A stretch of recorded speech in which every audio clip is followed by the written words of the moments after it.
Imos dar inicio ao acto de inauguración do curso de verán o impacto da prensa local na configuración do tecido social e político, o caso de La Voz de Ortigueira, a súa impronta nas comarcas do Ortegal e a Mariña. Acompáñanme aquí na mesa inaugural deste curso de verán, empezando pola miña dereita, don Álvaro Santos, deputado provincial da Deputación de Lugo, dona María Isabel González, decana da Facultad de Humanidades, dona Ana Prieto, concelleira do Concello de Lugo, e tamén se encontra na sala o codirector do curso, don Xosé López, da Facultad de Ciencias de Comunicación da Universidade de Santiago de Compostela. Vou ceder a palabra, en primeiro lugar, precisamente aos responsables do curso de verán, para que nos introduzcan no mesmo. Ten a palabra a directora da Facultad de Humanidades, dona María Isabel González. Gracias. Inauguración do curso de verán que organizamos o profesor Xosé López García da Facultade de Ciencias da Comunicación en Maseu.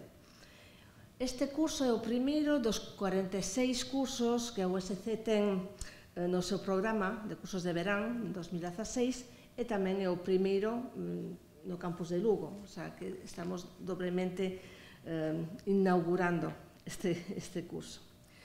A súa temática sobre o impacto da prensa local escrita na configuración do tecido social e político nace da efeméride que se vai celebrar o vindeiro día 4 en Ortigueira para o centenario dun semanario que se ven editando dende o seu nacemento sen interrupción en ningún momento do século XX, nin sequera durante a guerra.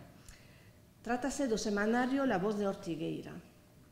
Este feito levounos ao profesor Xosé López García Masamín a querer organizar un curso no que se reflexionara sobre a relevancia da prensa local hoxe en día en contraste cos tempos que estamos a vivir no mundo que camiña cara á globalización en todos os nosos modos de vivir, no comer, no vestir e mesmo no pensar.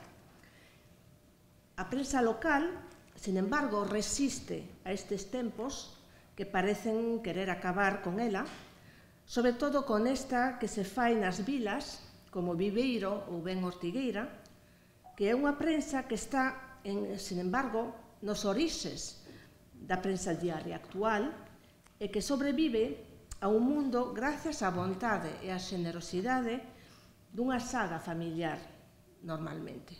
En este caso, como é a familia Fojo, no caso de La Voz de Ortigueira.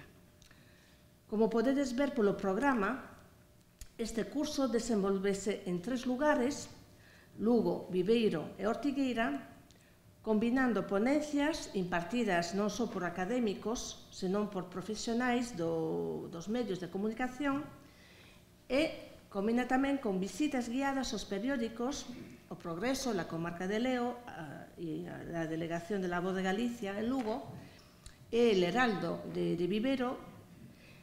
E no caso de La Voz de Ortigueira, que hoxe se imprime no Heraldo de Viveiro, imos ver o que foi a imprenta Fojo, na que se imprimiu o semanario dende 1916 ata a morte de David Fojo, nunha exposición que se inaugurará mañá en Ortigueira ás 19:30 e que durará 3 meses exposta. Tanto o profesor López García como a min confiamos en que este curso vos dará a ocasión de afondar nun medio tan relevante na formación das opinións dos cidadáns como son os rotativos diarios, pero tamén na constitución da crónica social das vilas como son os semanarios, cusa función é moi distinta dos primeiros. Recollen noticias moi diferentes que reflicten o modo de vivir deses lugares, tratan a noticia desde a proximidade cos veciños e son mesmo o medio de comunicación que usan entre eles e que interactúan coa sociedade. Pero o seu impacto non só é social, senón mesmo político, porque a súa proximidade é a que permite precisamente influir directamente na opinión e reverter o curso da historia. Nesas vilas, polo menos, xa sabemos a importancia que ten eses semanarios donde precisamente La Voz da Ortigueira, quero decir, naceu pola iniciativa do fundador precisamente para reverter unha situación política. Eu agardamos que este curso sexa verdadeiramente a ocasión de descubrir ese impacto e non quero deixar de decir, a parte da importancia do curso, de darlle as gracias a quen nos axudou a facelo, a poñelo en marcha. Non só desde mesmo a universidade que aprobou este curso, sino mesmo o que me deu a nós, que nos deu a idea de facelo deste modo, porque podíamos ter feito simplemente a efeméride en Ortigueira e nada máis, pero facelo como curso de verán foi unha idea que nos deu Lois Celeiro e quero agradecerlo. Tamén quero agradecer a Xosé López que teña aceptado facerse curso conmigo, a USC te lo ha aprobado, a Diputación te lo en parte financiado e tamén a todos os que nos axudaron a facelo en cartelería como é Manuel Rigueiro, que está aquí presente, que lle agradezco a presencia, porque desde logo sin el e sin moitos que nos están hoxe tamén axudando a poñer en marcha non podería ser. Nada máis, gracias.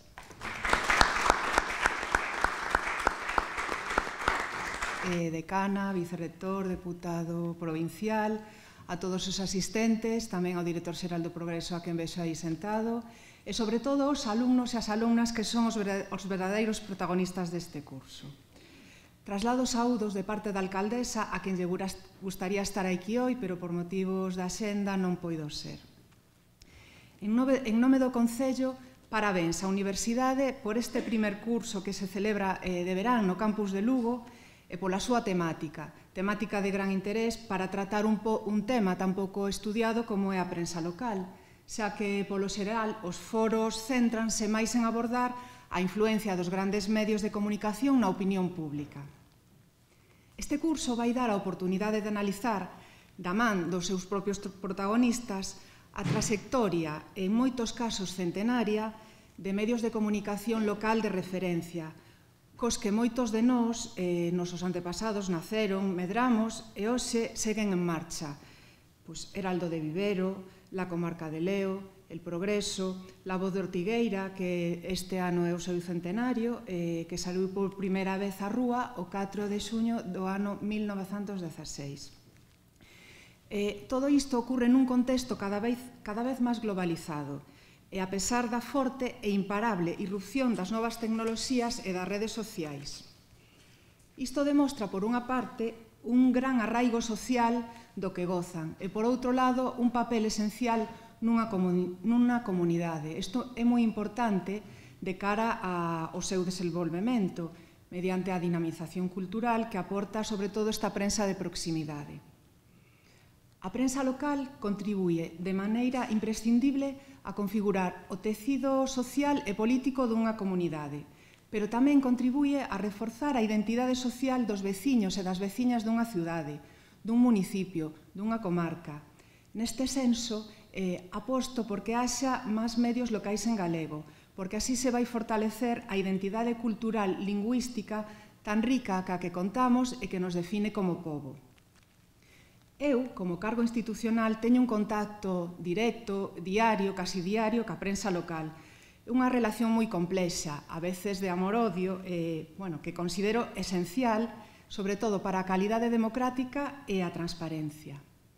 E xa para rematar, desexar que a prensa local manteña un espírito crítico, porque o bo xornalismo tamén é incómodo ás veces, pero tamén obxectividade, rigor, pluralidade e un compromiso firme ca información veraz. O seu papel fundamental contribuirá deste xeito a mellorar a democracia e a convivencia e a construir unha sociedade máis libre e xusta. E deixovos con unha frase de Camus que leín e que me gustou. Unha prensa libre pode ser boa ou mala, pero sin liberdade a prensa nunca será outra cosa que mala. Moitas gracias.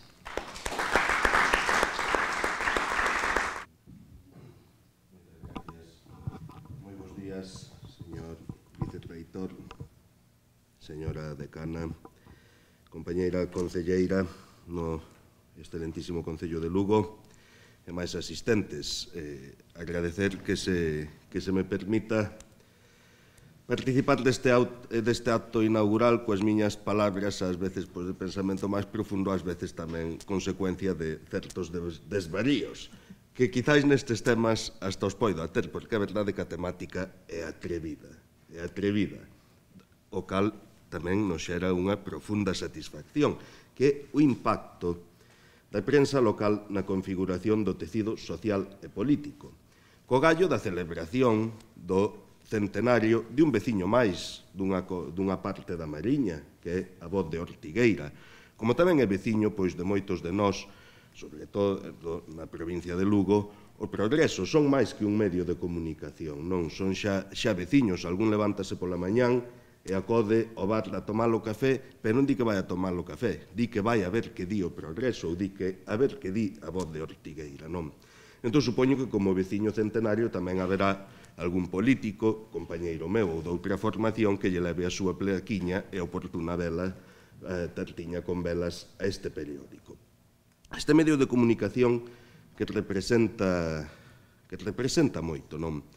É verdade que se calquera medio de comunicación, segundo como organice a súa liña editorial, pode ter un impacto positivo ou negativo, pero sí un impacto no que é o tecido social e político do seu entorno, é moitísimo maior a influencia nos medios de comunicación locais, non? No ámbito local, onde, evidentemente, o cidadán a información que recibe non só a coñece de primeira man por cercanía, senón que ten moi sinxelo o contraste de aquilo que está interiorizando coa realidade que coñece e que comparte, porque fala do seu ámbito, non? É innegable que os medios de comunicación teñen esa influencia. Como tamén é innegable que a política ten esa influencia sobre os medios de comunicación. Decir outras cousas sería decir discursos moi bonitos, pero probablemente mentira, engañarnos entre todos. Eu creo que todos recordamos ou aún queda no ambiente a veces ese comentario non moi lonxano no tempo de que algún medio de comunicación gañou algunhas eleccións. Eso é mentira, gañounas un partido político ou outro co apoio dos cidadáns, pero sí que houbo esas influencias. Por eso, dada a importancia que eu quero resaltar, de verdade, é fundamental, está en risco a prensa escrita en moitos ámbitos, sobre todo no local, porque a tirada é moito menor, precisamente por o seu ámbito de difusión. É fundamental a comunicación e os medios de comunicación do ámbito local. Son fundamentais, son imprescindibles para que o cidadán teña información de primeira man, para que tamén as administracións e as institucións poidamos dar traslado de aquilo que estamos facendo e poidamos ter canles para ser máis transparentes e ter unha relación máis directa, máis inmediata e máis sinceira cos nosos cidadáns. Pero é verdade que non é só fundamental que existen, senón que é fundamental que toda a información que se traslada primeiro de quen a xera e despois de quen a coloca no usuario sexa certa. Iso é fundamental, porque senón, iso vámoslo vendo co tempo, a xente foi perdendo a credibilidade en nós, nos políticos. A xente foi perdendo tamén a credibilidade en moitos medios de comunicación, porque é imposible que unha noticia sinxela en un medio parezca un drama e noutro parezca unha alegría. Eso, ao final, o que xera é desafección tamén pola información, polo que promove, pero tamén polo que comunica. Por iso eu quero chamar a ese respeto tanto a nós mesmos como os que comunican de cara a quen, ao fin e ao cabo, nos elixen a todos, a uns para facer e outros para lernos, que son os nosos veciños e veciñas. E remato con unha frase que é verdade. Eu creo na política, é verdade que non creo en todos os políticos, eu creo na comunicación, é verdade que ás veces me costa creer en todos os medios de comunicación, e esas diverxencias son as que cada un no seu eido temos que tratar de resolver. Noraboa por organizar este curso, agradecido porque a Deputación de Lugo poida aportar o seu grau de area, aunque sea no efímero económico, para que isto se leve adiante. Moito éxito e, aunque a min xa seguro non me tocará, a ver se celebra o 200 aniversario de la voz de Ortigueira.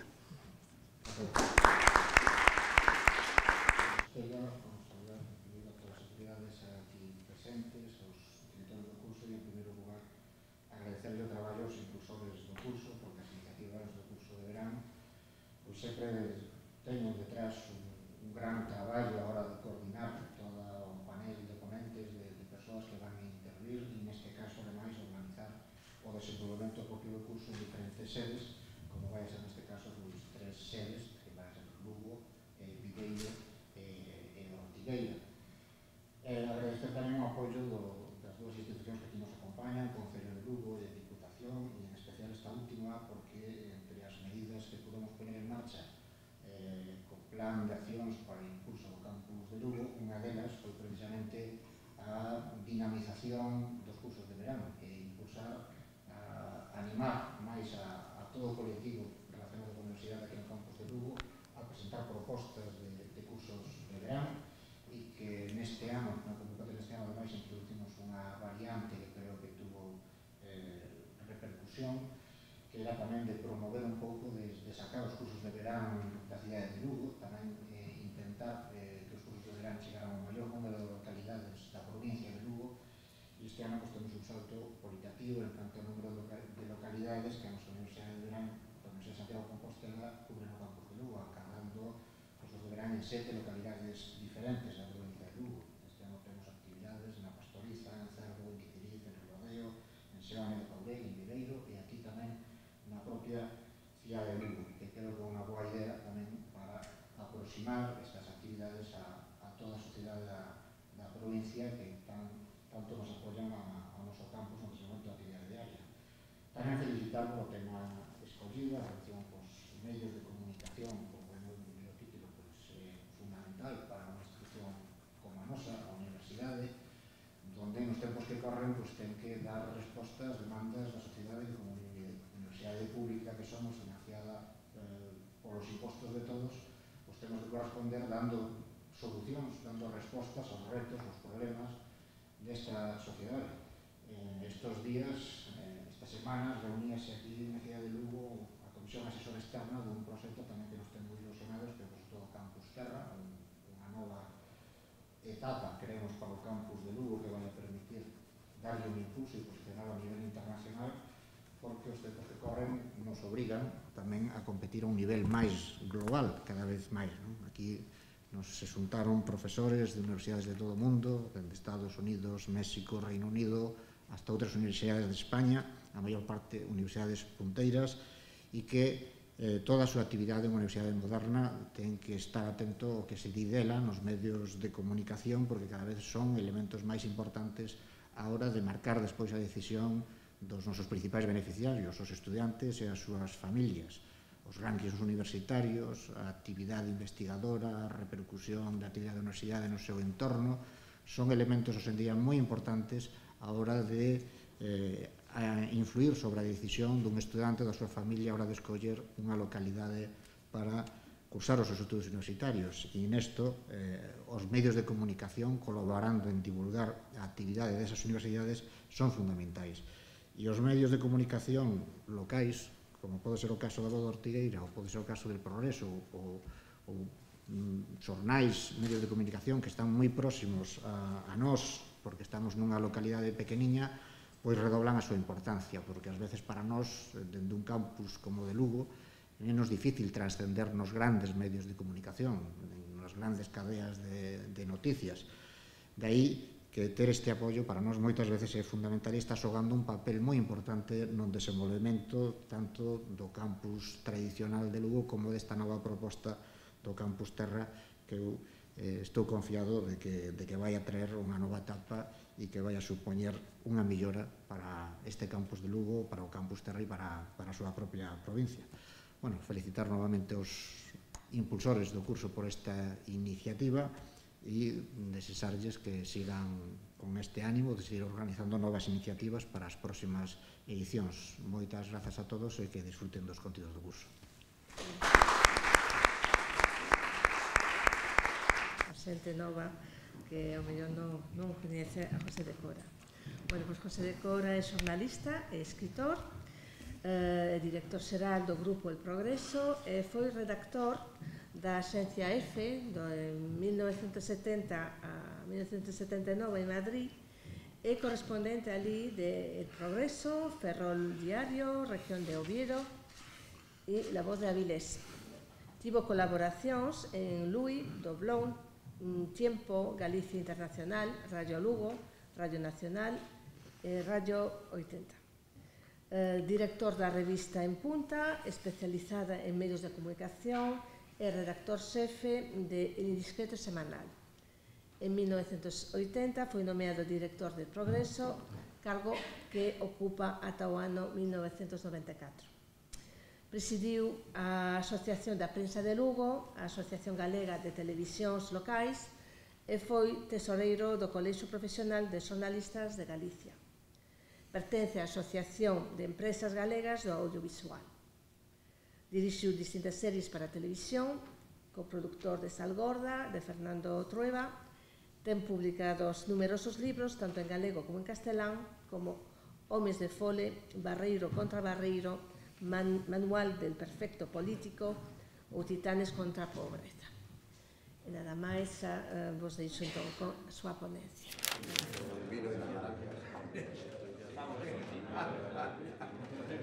E sorte co cursiño. A miña intervención é un tema moi querido para min, evidentemente, porque vai tratar a experiencia de El Progreso, un xornal fundado polo meu avó en 1908, é dicir, que ten nestes momentos 108 anos de experiencia que, pois, ao decurrir do século XX, máis os 16 que te levamos do 21, no que ocorren moitas cousas, naturalmente, tanto no eido político como no propio profesional do xornalismo e non digamos no que é o eido tecnolóxico, a maneira de facer os xornais e como encarar esa relación co público. Trataremos de abordar cada un de esos temas dende a perspectiva lucense, dende a perspectiva da experiencia del Progreso. Vamos a situarnos uns anos antes para iniciar en 1894, creo que foi, o que foi unha das accións que se citan como a chegada da modernidade, non do modernismo, sino da modernidade a Lugo, que é a apertura do que chamábase o Carrín das Campás ou das Campanas e a chegada de unha nova rúa que discorría en paralelo á Rúa da Raíña, que precisamente este ano tamén está a conmemorarse, ten publicacións especiais da súa historia. Esta apertura desa rúa chamouse, deron en chamala Rúa do Progreso, precisamente porque significaba a chegada dunha palabra, dunha experiencia, dun concepto que daquela non tiña ningunha connotación negativa. Progreso era sinónimo de benestar, era sinónimo de melloras e non había a carón del pois o que hoxe sabemos que hai a carón do progreso, cando o progreso é desmedido ou hai unha medra en determinados aspectos que poden traer perxuízos para a sociedade. Daquela non, o progreso, decir progreso era abrir as portas a un mundo maravilloso de dibuxos animados e que aquelo non podía ter ninguna obxección. Por lo tanto, era unha palabra bendita. Nese momento, cando se abre esa rúa, hai dúas persoas que son testemunhas dos festexos e das celebracións que daquela se fixeron por ese acto, que son Alejandro Lerroux e Purificación de Cora e Mas Villafuerte. Estas dos persoas van a fundar entre eles 3 xornais. E os 3 xornais van chamar El Progreso. Alejandro Lerroux funda en Madrid El Progreso de Madrid e en Barcelona El Progreso de Barcelona. E Purificación de Cora e Más Villafuerte funda en Lugo en 1908 El Progreso, que é o xornal que hoxe coñecemos, a cabeceira que hoxe subsiste despois dese avatar de 108 anos de historia. Nese momento, políticamente, España é unha prolongación do que ven sendo o bipartidismo daquela, pois, o bipartidismo que vai a dominar o que é a restauración monárquica, é dicir, a alternancia no poder de liberais e conservadores, aínda que tanto os líderes tradicionais dos dous partidos, Cánovas do conservador e Sagasta do liberal, xa morreran en 1908, pero hai outras persoas que, naturalmente, persisten en manter esa cohabitación política en a alternancia dos gobernos. E a prensa, por outra parte, é unha manifestación de esa situación e de outras tendencias políticas, porque cada cabeceira, pouco máis ou menos, unhas claramente como prensa de partido e outras como prensa afín a ese partido, pois reflectan o que é a situación política de España. Neste caso, no caso de Lugo, o Partido Liberal estaba sen cabeceira, digamos, estaba nese momento sen unha cabeceira de referencia na que os liberais, tanto os monteristas partidarios de Eugenio Montero Ríos, como os moretistas partidarios de Segismundo Moret, dentro do que é o mesmo Partido Liberal, poideran decir, temos unha cabeceira nosa, unha cabeceira de referencia. É curioso que na cidade de Lugo, poucos anos despois, dúas rúas que van confluir precisamente cara á estación de ferrocarril, que é unha dos acontecementos históricos que, digamos, van a ocupar as primeiras páxinas do periódico e a campaña en pro do ferrocarril, é unha temática do progreso constante nese sentido. É curioso, digo, que as dúas rúas que confluen ali abaixo se chamen unha Montero Ríos, que se segue a chamar hoxe así, e outra Segismundo Moret, que hoxe é a Rúa Castelao. Digamos que unha coincidencia, evidentemente, porque supoño que os concelleiros, os representantes do Concello de Lugo, non estarían a pensar en unha representación cidadán toponímica do Partido Liberal a través da dedicación destas dos rúas a estes dos persoeiros, pero a verdade é que a anécdota queda neso. Dúas personalidades do Partido Liberal en Lugo nese momento son Fernando Pardo Suárez e Purificación de Cora e Más Villafuerte. Ambos os dous falan de meses atrás da convenza de fundar un xornal que resposte a ideoloxía liberal e que defenda os seus postulados dentro do panorama que existe na prensa de Lugo, que son exactamente a existencia de cabeceiras como el regional, el norte de Galicia e la idea moderna. Cada un deles, pois, máis ou menos na liña conservadora. Haberá despois tamén prensa monárquica, prensa republicana, prensa máis conservadora aínda, como pode ser La Voz de la Verdad, nos anos nos que exista, e unha prensa, digamos, modernista, achegada aos movimentos culturais que eran abanderada polos irmáns Correa Calderón, que era a vanguardia gallega. Ben, en ese ambiente, pois, os dos persoeiros citados xuntan o diñeiro suficiente, o capital suficiente para dar marcha a un novo xornal, o xornal chamado El Progreso, decisión que toman unánimemente, convencidos, xa digo, pola bondade desa palabra que é unha palabra máxica nos arranques do século XX.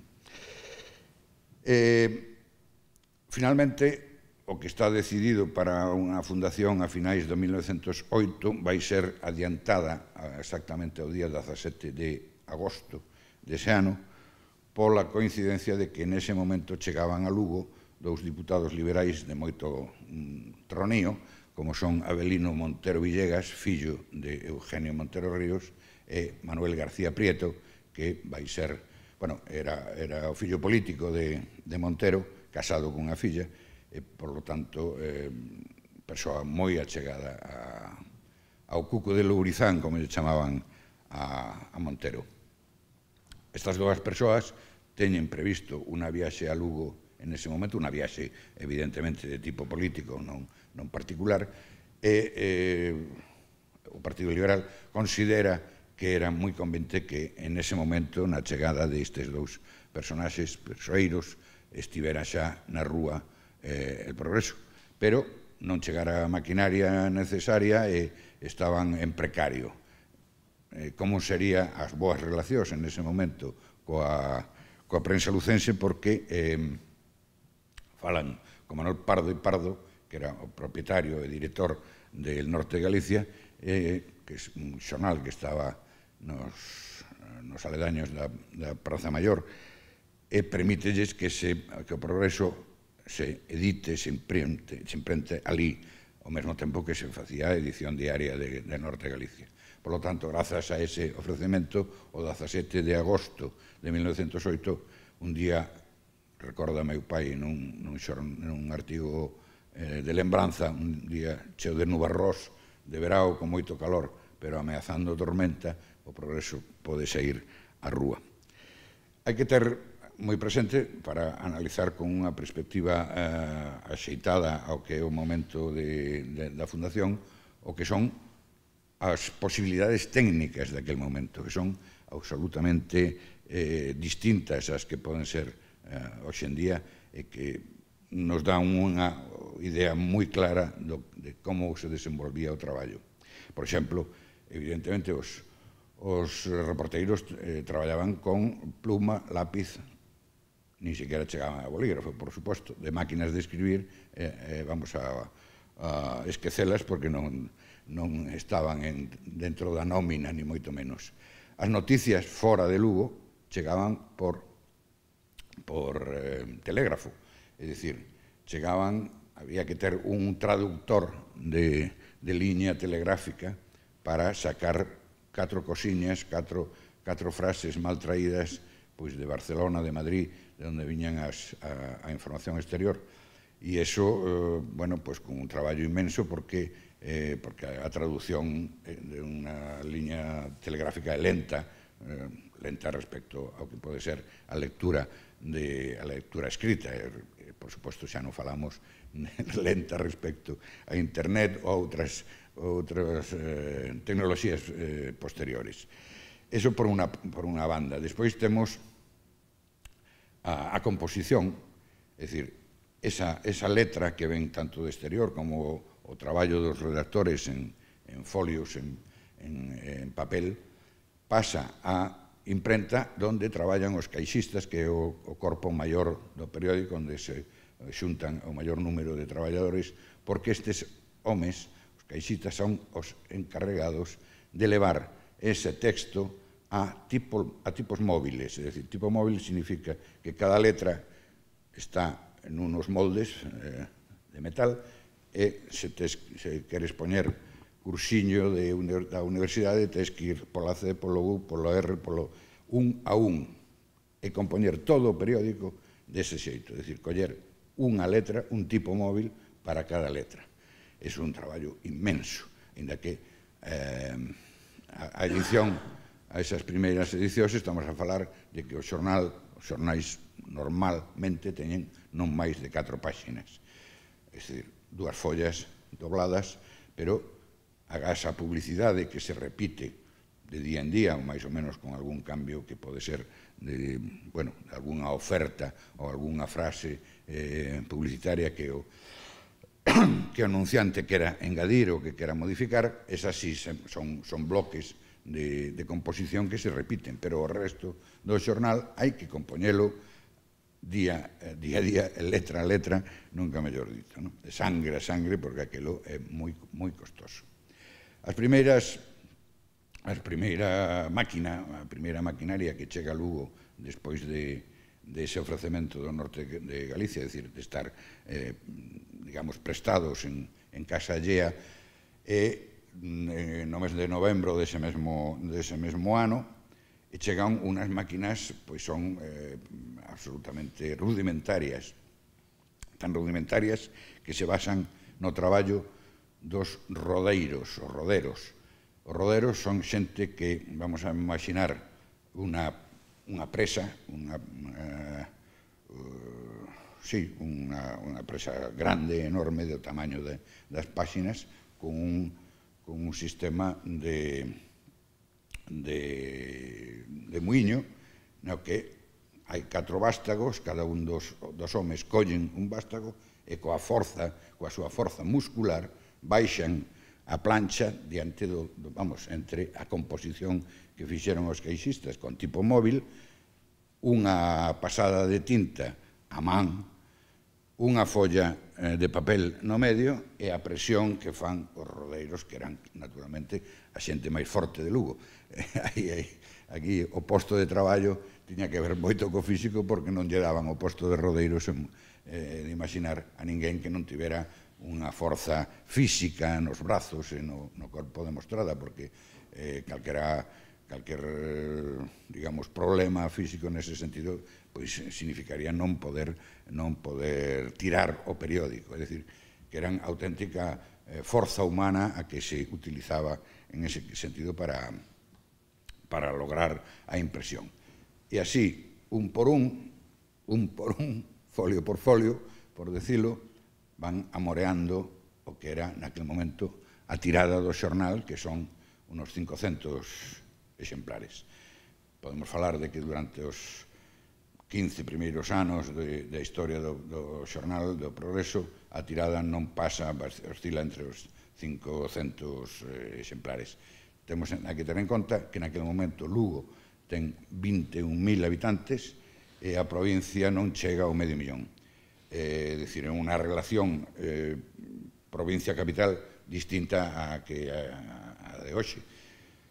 Hai peculiaridades demográficas daquele momento, pois, por exemplo, hai que decir que a segunda poboación de Lugo é a Fonsagrada, que está entre os 19 e 20.000 habitantes. É dicir, hoxe, que é prácticamente das máis despoboadas, dos concellos máis despoboados, e tamén un dos máis grandes. Fonsagrada, nese sentido, concitaba ali moitísima xente. Ahora, a chegada do xornal hai que pensar que non era precisamente no mesmo día, senón ao día seguinte. Chegar a Fonsagrada naqueles momentos era toda unha aventura, e aínda hoxe a veces segue a ser unha aventura, sobre todo no inverno, cando a carreteira está chea de neve. Bueno, é unha anécdota, pero é interesante, por ver o que eran aquelas circunstancias. Despois o reparto, claro, o reparto dos 500 exemplares, que en ese sentido, é o máis parecido a como se fai hoxe, porque os repartidores do xornal en Lugo se a ser persoas físicas vivas que van co xornal aos distintos puntos de venta ou ben aos domicilios dos suscriptores. Daquela, calcúlase que o prezo do papel, o que se gastaba en esos 500 exemplares, supoñía o 40% do coste total. É dicir, que só con papel o xornal xa perdía ou tiña que sufragar un 40%. Hoxe en día depende da tirada de cada un dos xornais, pero podíamos poñer que ao redor do 15 alrededor entre o 13 e o 15%, dependendo, xa digo, do xornal, incluso de tempadas distintas, porque o precio do papel oscila bastante, dependendo dos acordos e como estén as fábricas polo norte e a propia papelera española como se comporte. Entón, ese primeiro xornal vai ter como director a José Galloso Castro, que é un persoeiro da vida política e da vida social lucense, abogado, unha persoa que está moi frecuentemente nos tribunais defendendo as causas máis complicadas, máis complexas, e que vai ter unha lembranza na historia de Lugo despois porque será presidente da Diputación e levará, o seu nome levará a granxa Galloso Castro en Castro Ribera de Lea, que é unha institución que, digamos, protagonizou a historia do século XX de Lugo. Pero está só 2 anos precisamente porque os seus compromisos políticos van llevarlo a outras responsabilidades. E daquela aparece na cabeceira como director o propio un dos fundadores, Fernando Pardo Suárez, que é o segundo director do Progreso. Digamos que a vida do xornal transcurre en ese sentido pois moi apegada ao Partido Liberal, non tan apegada como que é portavoz do Partido Liberal e así pon na mancheta ao seu subtítulo durante tempo. Por sorte para os liberais, a alternancia no poder chega no ano 1911 e o outro fundador, Purificación de Cora, vai ter un papel político que vai levar fora de Lugo os gobernos civiles de Ciudad Real, Albacete e Cuenca e posteriormente a delegación de Facenda de Córdoba. É dicir, que é unha tempada na que Purificación de Cora está afastado de Lugo, ainda que ten, naturalmente, moita relación coa cidade e co xeito de facer o periódico. Era unha persoa moi preocupada co seu periódico, ainda que el en si mesmo non era un xornalista típico, sino que era máis ben un home, un político, por decirlo en unha sola palabra. Contan como anécdota que el vivía no segundo piso da Rúa O Progreso, que despois foi José Antonio, Manuel Becerra, cando se funda xa era Manuel Becerra, e vivía no segundo piso e no primeiro estaba, vivía no primeiro e nos baixos estaba os talleres do xornal, e a mellor ás 4 da mañá non escoitaba o ruido das máquinas que naquele momento tiñan que estar traballando, e collía un bastón e daba no teito, vamos, no chan do seu piso, e os outros escoitaban: "Don Puro está desperto", é dicir, que está pendente do que pasaba. "Non pasa nada, amañamos enseguida". O telefonillo interior era un berro que lle daban a Don Puro, e xa estaba máis tranquilo. Ou non estaba tan tranquilo, senón que había unha avería, ou averías moi gordas, que imposibilitaron a saída do xornal pois hasta as 12 ou a 1 do mediodía do día seguinte, que iso era a desesperación, porque era, naturalmente, perder o negocio. Chegamos ao ano 14, que é un ano moi importante para a vida do xornal, porque no 14, como sabedes, pois a información internacional está dominada por a Primeira Guerra Mundial. Todo é Primeira Guerra Mundial. Hai os xermanófilos, os anglófilos. España está dividida, evidentemente, ya que non participa directamente. A opinión pública está fortemente dividida nos dous contendentes principais, é dicir, o que define a causa alemana e o que define a causa non alemana, os ingleses, digamos. Entón, aquí os fundadores teñen, digamos, unha iluminación, ainda que sexa unha palabra un pouco pretenciosa, pero en empezan a ver a posibilidade de que o xornal deixe de ser un portavoz dun partido e pase a ser o que eles intúen que é o futuro da prensa, que é unha prensa de empresa, é dicir, unha prensa libre, independente, con rigor informativo, con máis interese pola información que pola opinión, máis volcada aos acontecementos do día, entón intúen que vai a ser así o futuro. E para gañar ao resto dos xornais, das cabeceras, porque hasta ese momento hai que ter en conta que a concepción da competencia non existía tal como a entendemos hoxe. É dicir, os monárquicos mercaban a prensa monárquica, os liberais mercaban a prensa liberal, os conservadores a prensa conservadora. É dicir, ninguén se pensaba que un lector poidera mercar unha prensa distinta aos seus intereses políticos, ao seu pensamento. Por lo tanto, a competencia non existía, o decían, sobre todo os que non eran o progreso, decían que máis daba sair ás 10 ou ás 12 da mañá se os seus clientes van a estar aí e non van a venir de fora, ni van a escapar os nosos. Os nosos son os nosos, están aí ás 12 como a 1. Bueno, a revolución, a gran revolución de don Fernando Pardo Suárez e de don Purificación de Cora é pensar o contrario, é dicir, se estamos ás 8, vamos a ter máis clientes que se estamos ás 12. Eso como primeira medida. E a xente, primeiro, hai moita xente que non está definida como liberal, ni como conservadora, ni como monárquica, ni como republicana, sino que é unha persoa, iba a decir normal, bueno, non que os outros non os sexan normais, pero, quero dicir, unha persoa sin unha definición política clara, non? E a eses, se lles das unha información independente, afastada dos partidos, con un rigor informativo o que se poda conseguir, pois vai estar en ese xornal. Non vai se deixar, digamos, camelar pola monarquía ou pola república que defenden outras cabeceiras.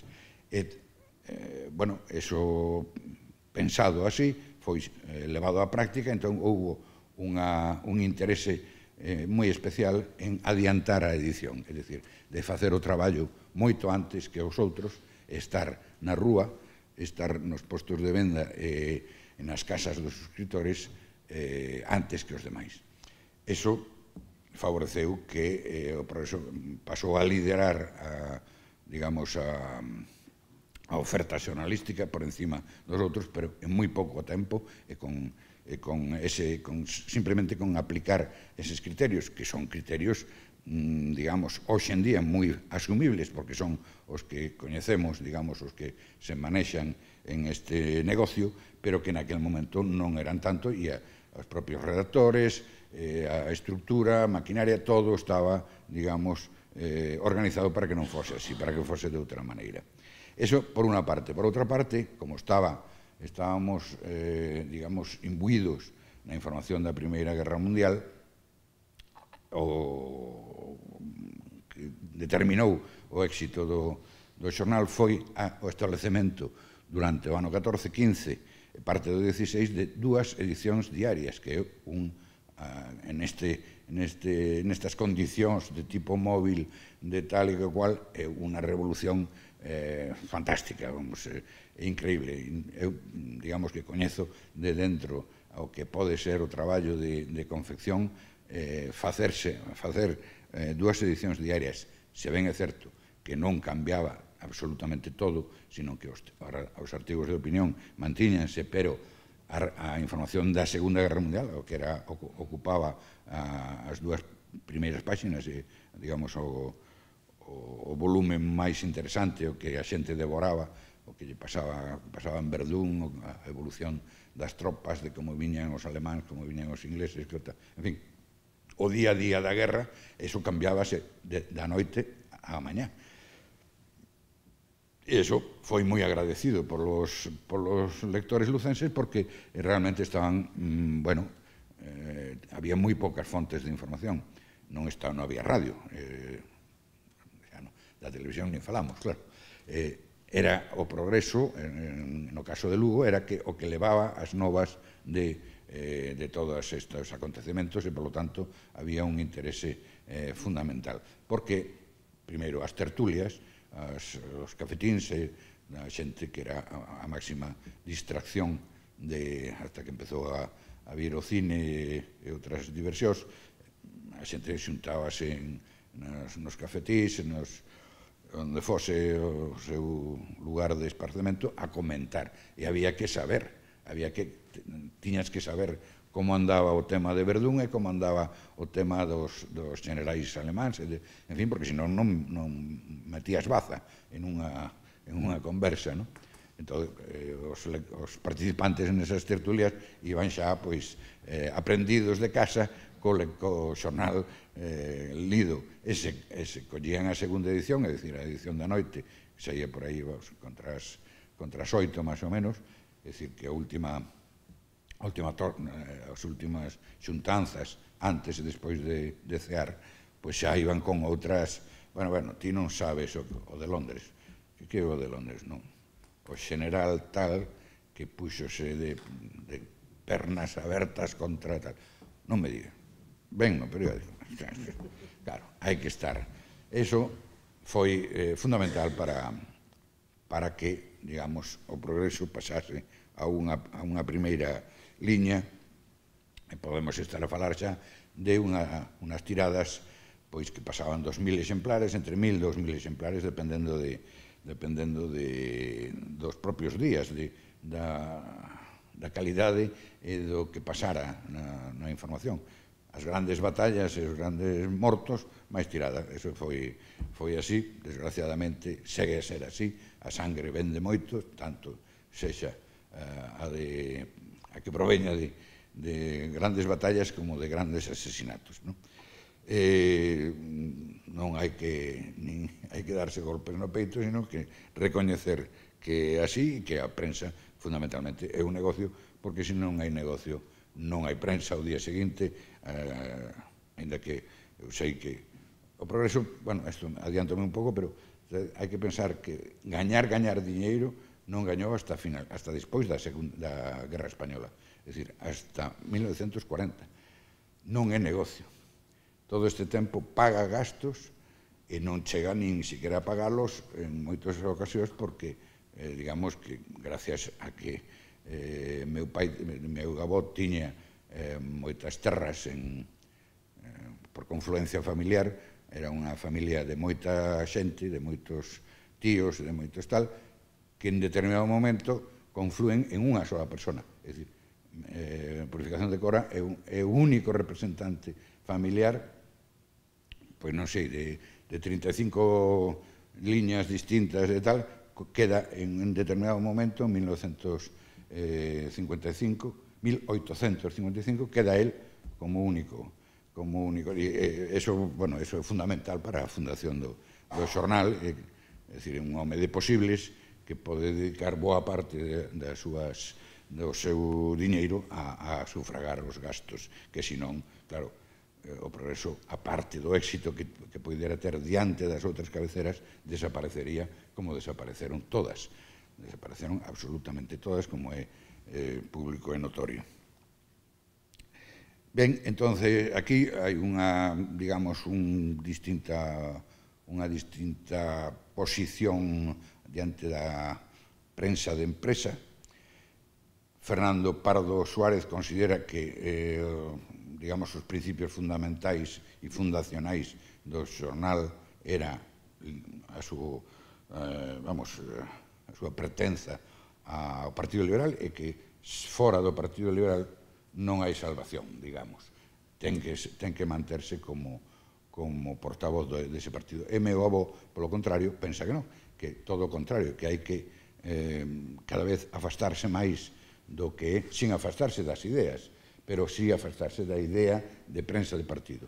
Entón, no ano 19 hai unha separación dos dous socios fundadores e meu avó queda como único propietario del Progreso e a partir de agora, moito máis, pois vai dedicar todo os seus esforzos en en convertir,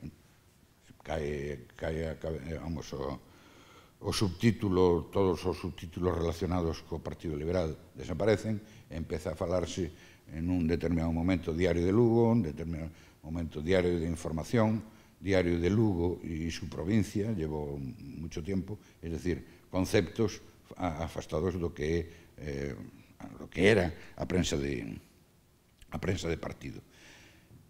Falábamos antes de comezar esta charla de como está a prensa actualmente, de como é que en determinada maneira se está volvendo a unha prensa de partido, ainda que non leven as, digamos, debaixo das cabeceiras un subtítulo que diga portavoz do Partido Popular, portavoz do PSOE ou portavoz de calquera outra organización política.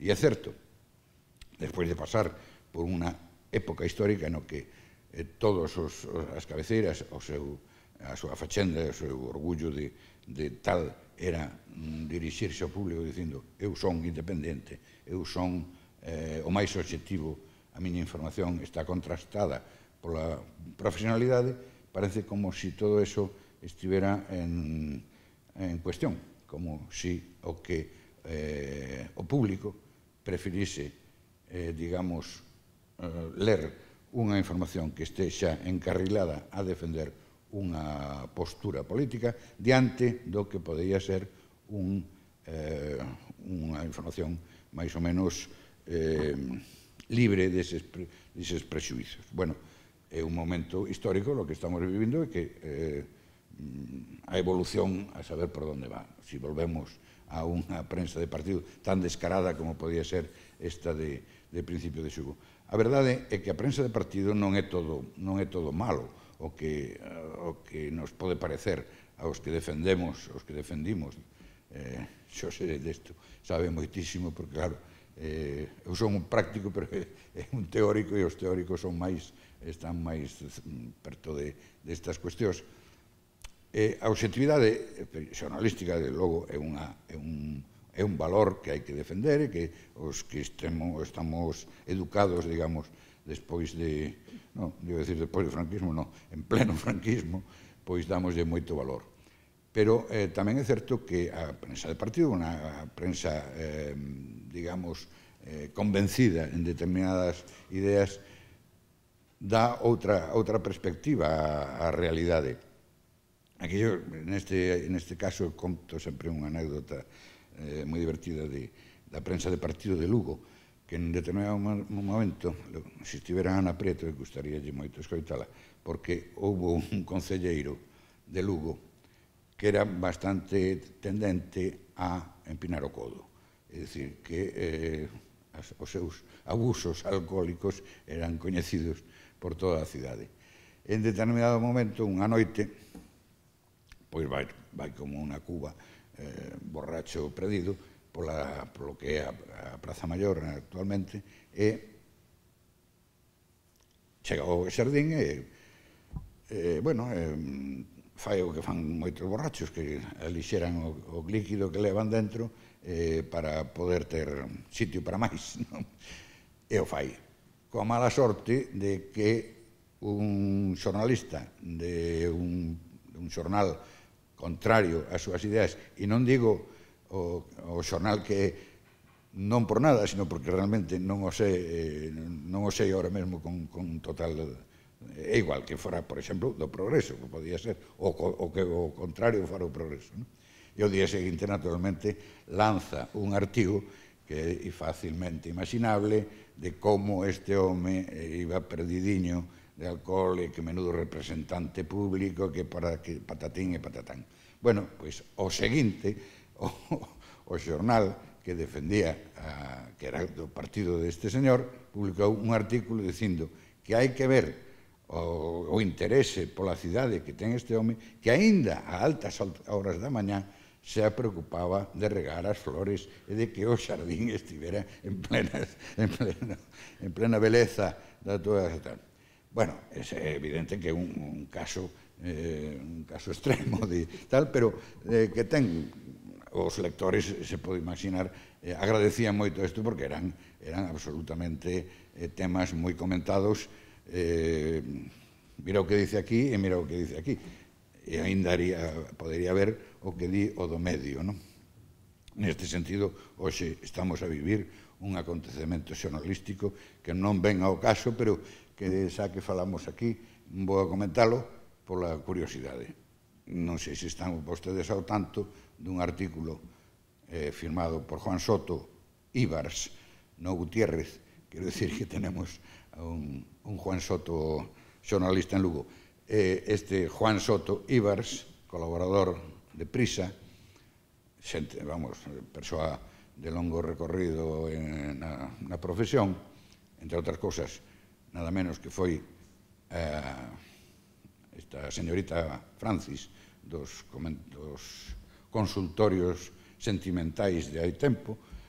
Quen facía de tal era este Juan Soto Ibars. Bueno, pois Antonte, o Benres, me parece que foi, publica en Tentacións, que é un suplemento del País, un artigo titulado Estamos sufriendo, en el que, leído solo las mayúsculas, lo voy a decir, paso a castellano para ser más claro, leídas solo las mayúsculas, dice: Cebrián, eres más tirano que Calígula. Naturalmente, nadie leyó esas mayúsculas, ni los correctores ni nadie, pero se nota que Juan Soto Ibars quería que se supiese, se ha sabido, y supongo que a estas alturas habrá dejado de ser colaborador del País. Y cerro paréntesis, pecho paréntesis aí por tal. Bueno, non sei como andamos de hora, porque eu teño para 3 ou 4. Non pode ser. O seguinte, entón, xa pasamos de hora. Vale, moi ben. Por pechalo de algún xeito...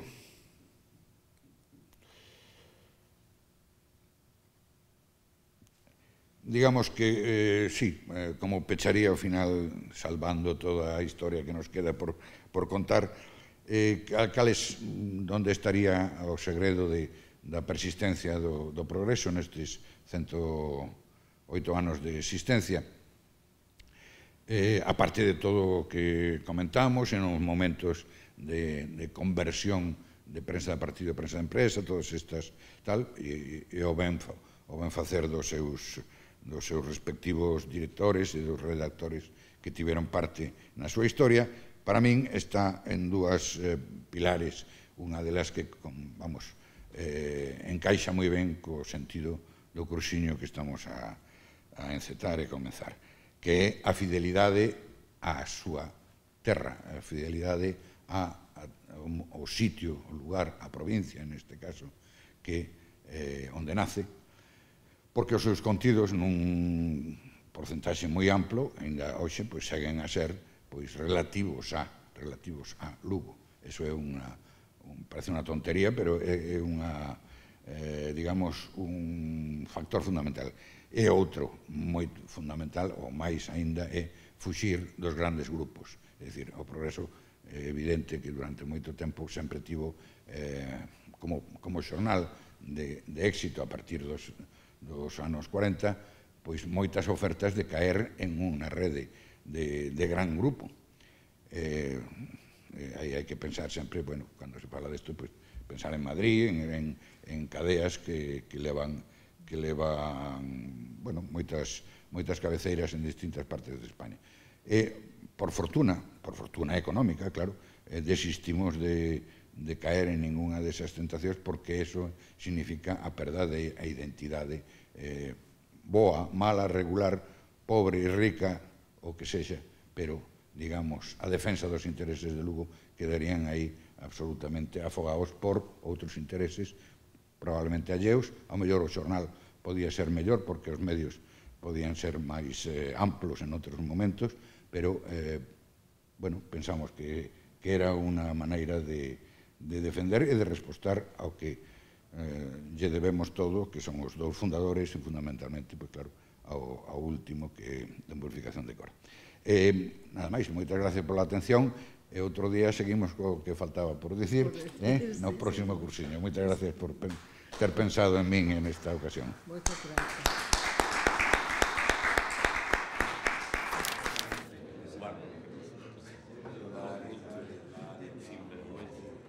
Bos días.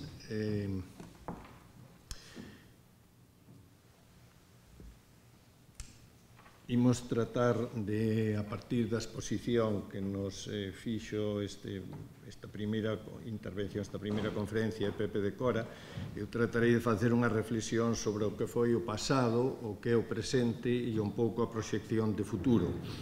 E vanme permitir, se lles parece, que comecemos cun audio moi breve que eu quero rendir unha pequena homaxe ao que foron os tres digamos, últimos románticos da segunda metade do século XX que mantiveron as publicacións comarcais en Galicia.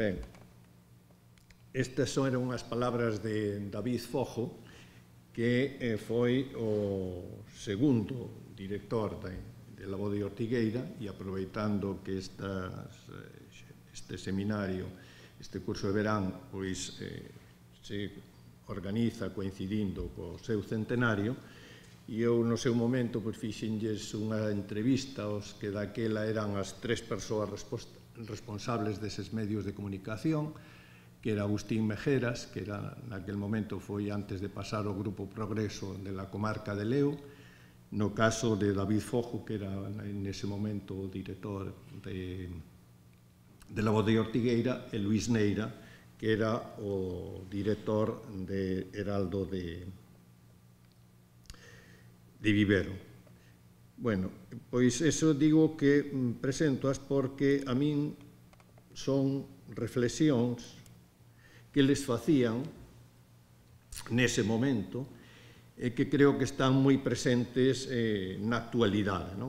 Ese é o motivo que me leva a titular a intervención esa relación entre tradición e modernidade que caracterizou e caracteriza a todo o que ten que ver coa información de proximidade e nomeadamente coa prensa comarcal. Cando falamos de prensa comarcal tendemos, o primeiro que nos ven ao noso imaginario é esa visión máis romántica das publicacións que apareceron na proximidade, que tiveron continuidade ao largo do século XX e que se manteñen na actualidade, algunhas só en papel e outras pois en papel e na rede e algunhas na rede. A mí o que me interesa especialmente é o concepto da comunicación de proximidade, é dicir, como se reflicte esa información máis cercana e como se transmite a través dos diferentes soportes. Por que seguimos falando de prensa comarcal? Bueno, pois falamos de prensa comarcal porque é un modelo característico e propio que define o modelo de medios impresos en Galicia no seu nacemento, porque pese a non ter unha configuración legislada e, por tanto, organizada en comarcas, si o distrito e a importancia que tiña nos inicios da prensa de proximidade incidía na disputa electoral, como moi ben facía referencia a esa identificación que houbo sempre entre prensa, partido, especialmente nas opcións turnantes, e, por tanto, esa visión, digamos, ese imaginario que ten máis que ver cos inicios, como se plasma na actualidade. E na actualidade plasmase, pois, con publicacións moi diversas, e unha, por exemplo esta, que é unha das últimas que eu coñezo, é moi digna, que é unha publicación comarcal que se edita nun concello próximo a Santiago, neste caso en Teo, e que é unha iniciativa de prensa de proximidade, pois que, de alguna forma, trata de, aproveitando esa experiencia histórica, esa herdanza no ámbito da comunicación e no ámbito do xornalismo, como proxectalo na actualidade, tendo presenza en papel e, ao mesmo tempo, intervindo cunha estrategia de difusión nas redes sociais sin verter todo o seu contido na rede. É dicir, todo o contido que podemos ler en Teo Vivo non está na rede, pero parte dese contido sí se difunde na rede con distintas estrategias. Ben, ese, por tanto, é o fío conductor que tratarei de manter nesta exposición. É evidente que a propia evolución dos medios de proximidade e da prensa comarcal, nomeadamente nos dous referentes que no ámbito do Estado temos como propios deste modelo de comunicación, por tanto, nomeadamente en Cataluña e en Galicia. Por que en Cataluña e Galicia? Porque donde máis tradición ten. Isto non quere dicir que non haxa prensa comarcal noutros ámbitos, nomeadamente tanto no ámbito mediterráneo como na Franxa Norte, nomeadamente en Asturias, con tradición, é dicir, de feito, agora mesmo, a publicación histórica que máis antiga está en Asturias, que é a Oriente Asturiana, e temos que ter en conta que falamos dunha proxección de máis de 150 anos, no caso de Galicia, de 151 anos, porque considerase que a primeira publicación non urbana é do 1865, que aparece el Vigía en Vilagarcía, até a actualidade. Ben, con ese contexto e, por tanto, con ese fío conductor, algunhas ideas, digo, que penso que nos levan a ver a complexidade dos modelos de prensa comarcal, de por que nun contexto e nuns ámbitos tuveron éxito nun momento determinado e noutros non, e o mesmo acontece na actualidade. Fundamentalmente entendo que isto débese a que calquera iniciativa de comunicación, tanto no pasado, entendendo por pasado, cando o acceso a esa información era un ben escaso, até a actualidade, no que hai sobreabundancia informativa, e, por tanto, a dinámica é moi distinta, a que facía referencia Pepe Cora na súa intervención, é dicir, por cuestións de transmisión tecnolóxica, etc., como na sociedade rede da que nos fala Castells, as dinámicas son completamente distintas, incluso opostas, e, por tanto, como se materializa en distintos ámbitos esa prensa de proximidade e esos medios de proximidade.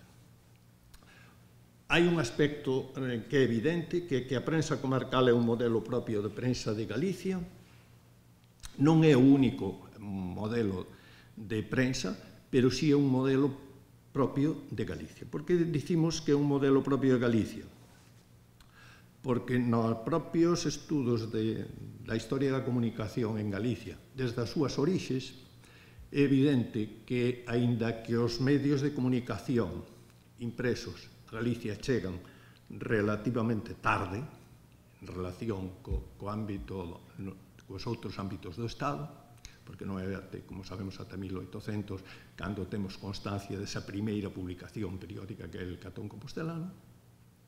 É evidente que antes hai unha serie de publicacións irregulares, pero a partir dese momento empezan a configurarse na súa evolución medios que se van asentando nas distintas comarcas, que obedece, en boa medida, polas propias características de organización do territorio de Galicia, e, por tanto, eso dá lugar á aparición dun tecido de publicacións de proximidade que aporta, como é, por outro lado, lóxico, o maior número de cabeceiras na historia da comunicación en Galicia. É dicir, a maior parte do número de cabeceiras que temos apareceron nas distintas comarcas. Iso é o que leva a que no pasado, por tanto, nos séculos XIX e XX, iso implique a configuración dun modelo propio. Ese modelo, como se traslada ao conxunto do país? Trasládase, como saben, cando aparecen os diarios asentados nas principais cidades e fan esa transición a que facía referencia Pepe Cora de un modelo máis de prensa partido a máis prensa comercial e, por tanto, a tratar de ser, no caso de Lugo, Diario de Lugo e súa provincia, que teña unha gran atención ás distintas comarcas. E, por tanto, é a forma de competir no escenario comunicativo, informativamente, con eses medios comarcais de proximidade, un medio que trata de, neste caso, de ter unha cobertura provincial. Ou, no ámbito galego, cando establece un modelo de prensa que trata de ofrecer información do conxunto de Galicia ao mesmo tempo cunha gran descentralización. Como saben, isto leva a evolución de dous modelos de diarios que, pola súa incidencia, hai tres cabeceiras que son as que tratan de aplicar ese modelo, que é o caso del Ideal Gallego, o caso de Faro de Vigo e o caso de La Voz de Galicia. Nun modelo que no século XX, na segunda metade, un diario que trata de ser un diario de Galicia con moi pouca atención ás comarcas, nese caso era Faro de Vigo, frente al Ideal Gallego, que trata de aplicar unha maior descentralización e La Voz de Galicia. Nese proceso de descentralización e atención ás comarcas, na medida en que evoluciona e que se convirte en líder no mercado no ámbito galego, é La Voz de Galicia o que consigue ter un maior impacto e unha maior influencia.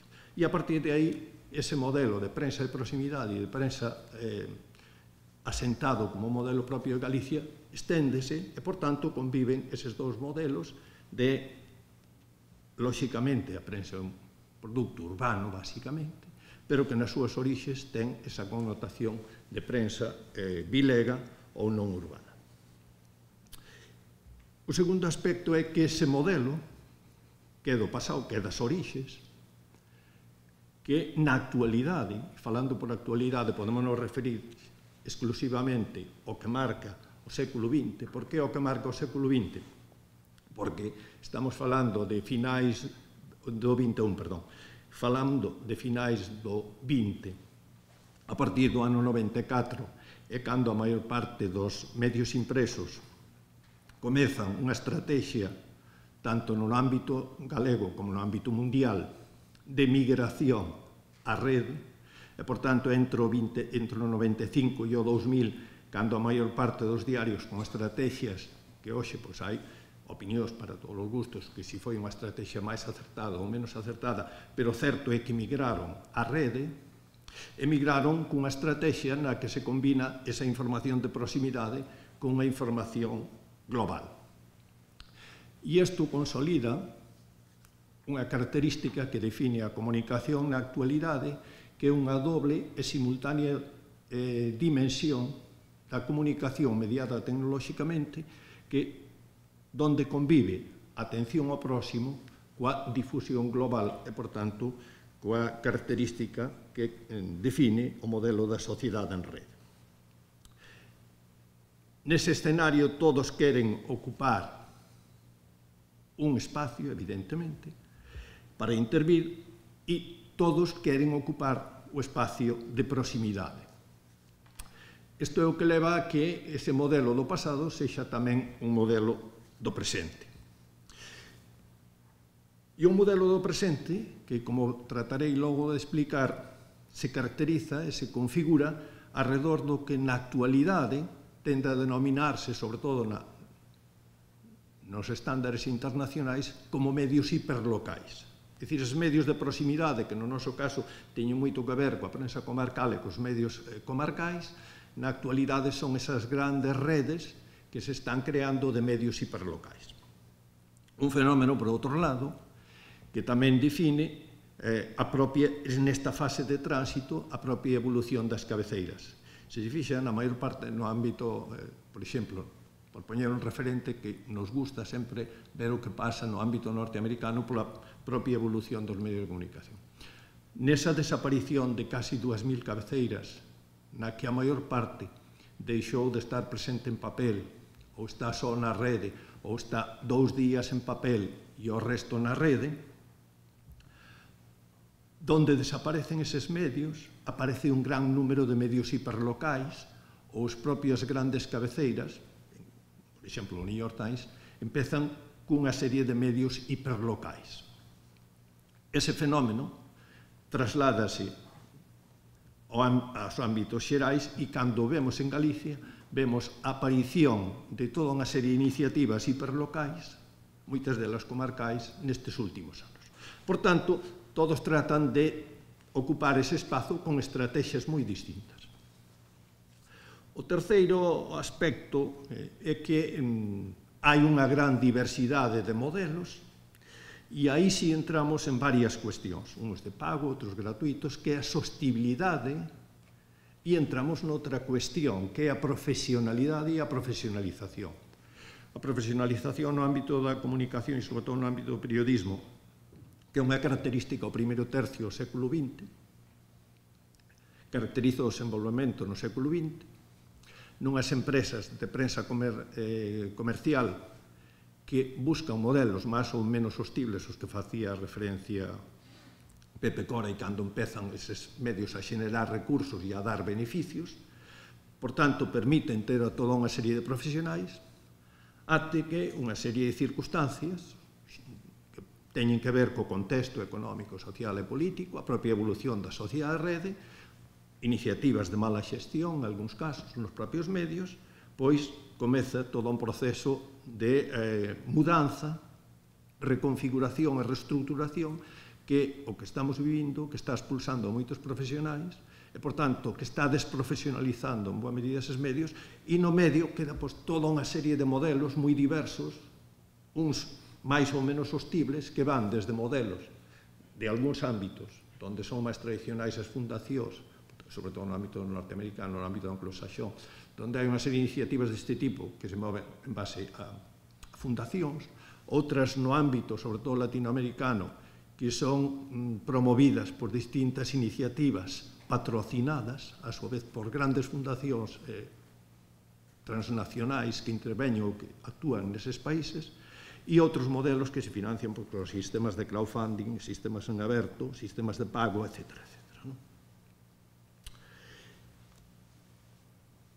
Cando analizamos o modelo galego, o que si vemos é que esa prensa comarcal en Galicia tivo e ten nas súas diferentes modelos unha coincidencia básica que é a atención á proximidade. Por iso me refería a que un dos aspectos, ao meu modo de ver, máis importantes e que define o modelo e que o caracteriza é esa atención ao próximo e ao cercano. E esa atención ao próximo e ao cercano, que incluso na sociedade en rede non desaparece por algo que é evidente. Ali onde vivimos é ali onde pagamos impostos, onde temos unha serie de servizos, etc. Por tanto, é de onde necesitamos estar informados. O cal non quere dicir que non necesitemos estar informados do que acontece noutros espazos xeográficos. E ao mesmo tempo, un aspecto que o que lle estamos dando moita importancia e que ten moita importancia, que como os medios pasaron dunha etapa na que creaban comunidade, creaban unha serie de lazos, pasan por unha fase máis comercial no que, en algúns casos, esos ámbitos, esas dimensións de crear comunidade perden importancia, a recuperación que nun escenario onde a cidadanía ten un maior protagonismo ou pode ter, especialmente aqueles sectores máis activos e alfabetizados digitalmente e comunicativamente para intervir no escenario comunicativo actual, poden non só consumir, sino tamén producir. E, por tanto, ese escenario, ese ámbito da comunidade, de crear comunidade, que foi característico nas súas orixes da prensa comarcal, é un dos aspectos e unha das dimensións que máis dinamiza, que máis intervén nos procesos comunicativos actuais. E, por último, un quinto aspecto que, ao meu modo de ver, é o que marcará o futuro. É evidente que nos medios de comunicación, e especialmente os de proximidade, ao largo da historia, estuveron vinculados a unha formación política, estiveron vinculados a un movimento social que nun momento determinado entende que é preciso crear unha canle de comunicación para difundir as súas ideas,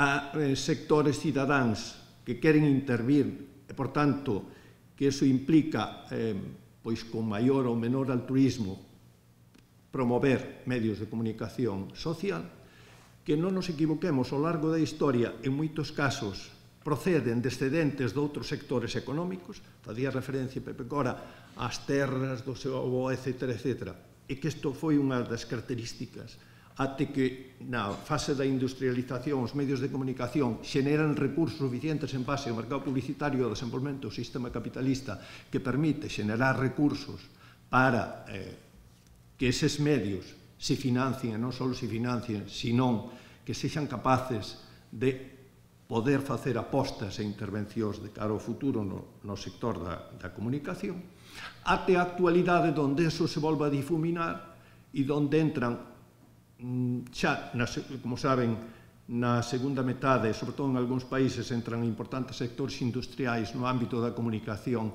vendo que é un sector estratégico, até a actualidade onde excedentes de outros sectores interveñen no campo da comunicación e, por tanto, axudan a esta reconfiguración.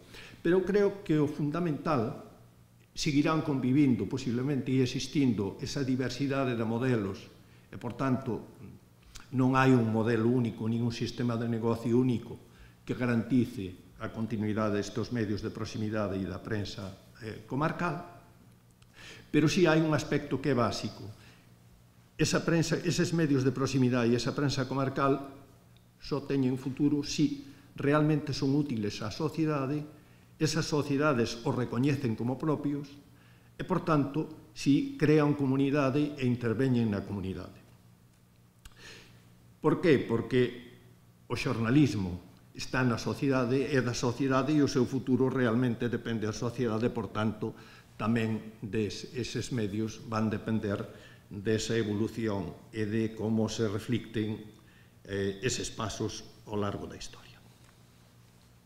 Que mapa de medios comarcais temos hoxe en Galicia e de proximidade? Ben, temos un mapa que reflicte unha gran diversidade de modelos. Esa gran diversidade de modelos procede, por un lado, dos históricos, que son esas tres cabeceiras que na súa propia evolución teñen unha configuración distinta tanto na propiedade como na súa propia conformación, e son as que nos referimos la comarca de Leo, Heraldo de Vivero e La Voz de Ortigueira. Son as tres publicacións históricas, ben centenarias ou próximas a ser centenarias. Dúas delas que tiveron continuidade histórica desde a súa aparición. Unha delas que tuvo unha interrupción e a primeira que foi centenaria, que é o caso de Heraldo de Viveiro, pero que sigue editándose na actualidade e, por tanto, que están exclusivamente en papel e que a súa estrategia nas redes non ten especial relevancia. Hai, por tanto, ese grupo histórico está definido alrededor desas tres cabeceiras exclusivamente. Un segundo grupo que é de medios máis novos, que en xeral están en papel e na rede, e aí temos, logo veremos algunhas desas cabeceiras, pois cabeceiras como xa teñen unha historia relativamente de varios anos, é o caso del entorno metropolitano, por exemplo, que consiguen modelos máis ou menos sostibles, uns máis no ámbito comercial, uns de pago, poucos, e a maior parte de distribución gratuita. E, por tanto, hai un segundo modelo, que é este que se foi configurando, e un terceiro que xa aparecen exclusivamente na rede.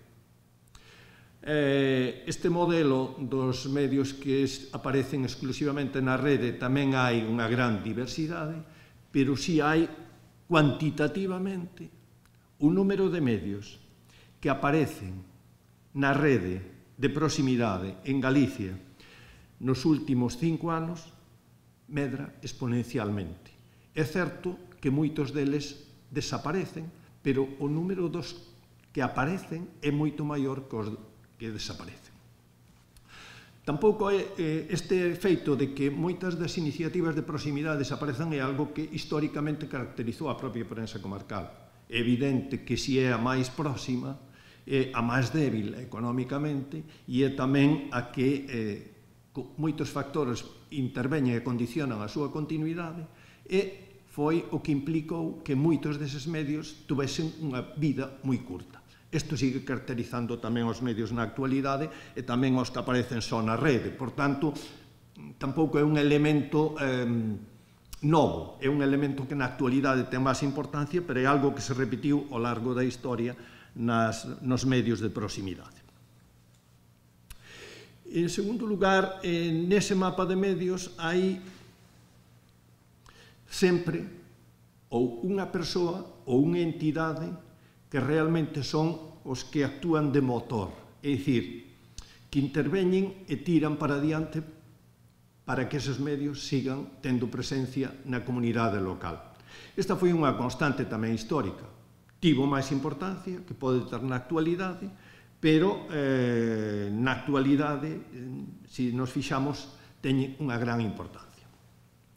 É certo que ao largo da historia da prensa comarcal en Galicia tivo, digamos, podemos dicir que 3 idades de ouro ou 3 idades donde viviu épocas de auxe, ben polo número de cabeceiras ou ben polo papel informativo que facían. Primeiro é, lóxicamente, na súa configuración, é dicir, a finais do XIX. A segunda é na transición democrática, por razóns obvias, o contexto social e político propicia a aparición de moitas cabeceiras. Fíxense que en todos os sitios onde estaban as publicacións históricas en Galicia, agás en Ortigueira, aparecen novas cabeceiras. É o caso de Viveiro e o caso de Ribadeo. E, na actualidade, con este crecemento e este auxe de medios hiperlocais.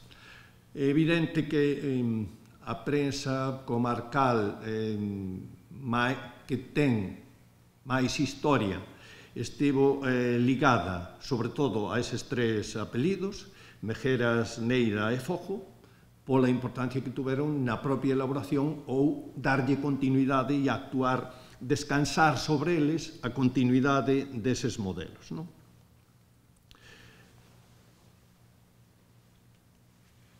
Un terceiro aspecto que definiu e que define aínda na actualidade a todo este entramado de medios de proximidade é algo que acontece noutros sectores, pero a verdade é que é algo sorprendente, non? É que,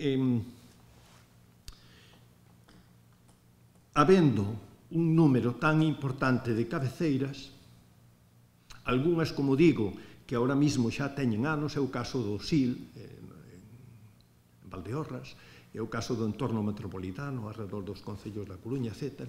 Foi o caso no seu momento da Peneira, que nunca houbo ningunha asociación, entidade na que se agrupasen para defender aspectos conxuntos e incluso para poder sindicar recursos, iniciativas, etc. Algúns deles, é certo, especialmente os que son monolingües, é dicir, que se editan en galego exclusivamente, están na Asociación de Medios en Galego, unha asociación relativamente recente, tampouco non especialmente activa, que ten moi loable o seu papel, pero que non destinada exclusivamente ás iniciativas que hai no ámbito de proximidade no ámbito comarcal, e que isto, se o comparamos, é certo que non son parámetros comparables os modelos de prensa comarcal de Cataluña que os modelos de prensa comarcal de Galicia, fundamentalmente porque, primeiro, polo ámbito o marco legal, como saben, en Cataluña é un modelo que regula as comarcas e, por tanto, que establece unha serie de liñas de actuación e axudas, inexistente en Galicia, aínda que hai un mapa comarcal, pero que o número de xente asentada nesas comarcas é moi distinta. Por tanto, o volumen de posible negocio no ámbito da empresa dos que se llaman máis comerciais, pois é moi diferente. En todo caso, si é un dos aspectos, un dos puntos débiles que caracterizou a evolución dos medios de proximidade en Galicia e sigue caracterizando na actualidade. Como o número de cabeceiras é moi grande, ao largo da historia eu simplemente fixe unha selección de algunhas delas que foron representativas no seu momento, algunhas incluso que chegaron a estar en cadeas, é o caso das comarcas do Carballiño e Ribeiro, o caso de Ullán, que do Val da Ulla, unha publicación periódica, a primeira publicación comarcal que houve en Galicia en galego, que é a Peneira, que na actualidade é a que ten máis larga historia, pero que na actualidade xa non se edita como a Peneira, senón que o Eixo Atlántico, é dicir, mudou a súa estrategia e estaba nun intento de expansión no ámbito casi galego e agora no ámbito norte de Portugal, sur de Galicia. Por tanto, mudou, pero é unha importante cabeceira na historia da prensa comarcal de Galicia, non só polo feito de ser a primeira que se editou íntegramente en galego a mediados dos 80, no 84, por tanto, logo da restauración democrática, senón polo papel que xogou e por definir un modelo de produto sostible, comercial e alternativo aos modelos dominantes. Algúnha outra publicación que houve e que xa non existe na actualidade, esta que tamén é certo do ámbito do Barbanza.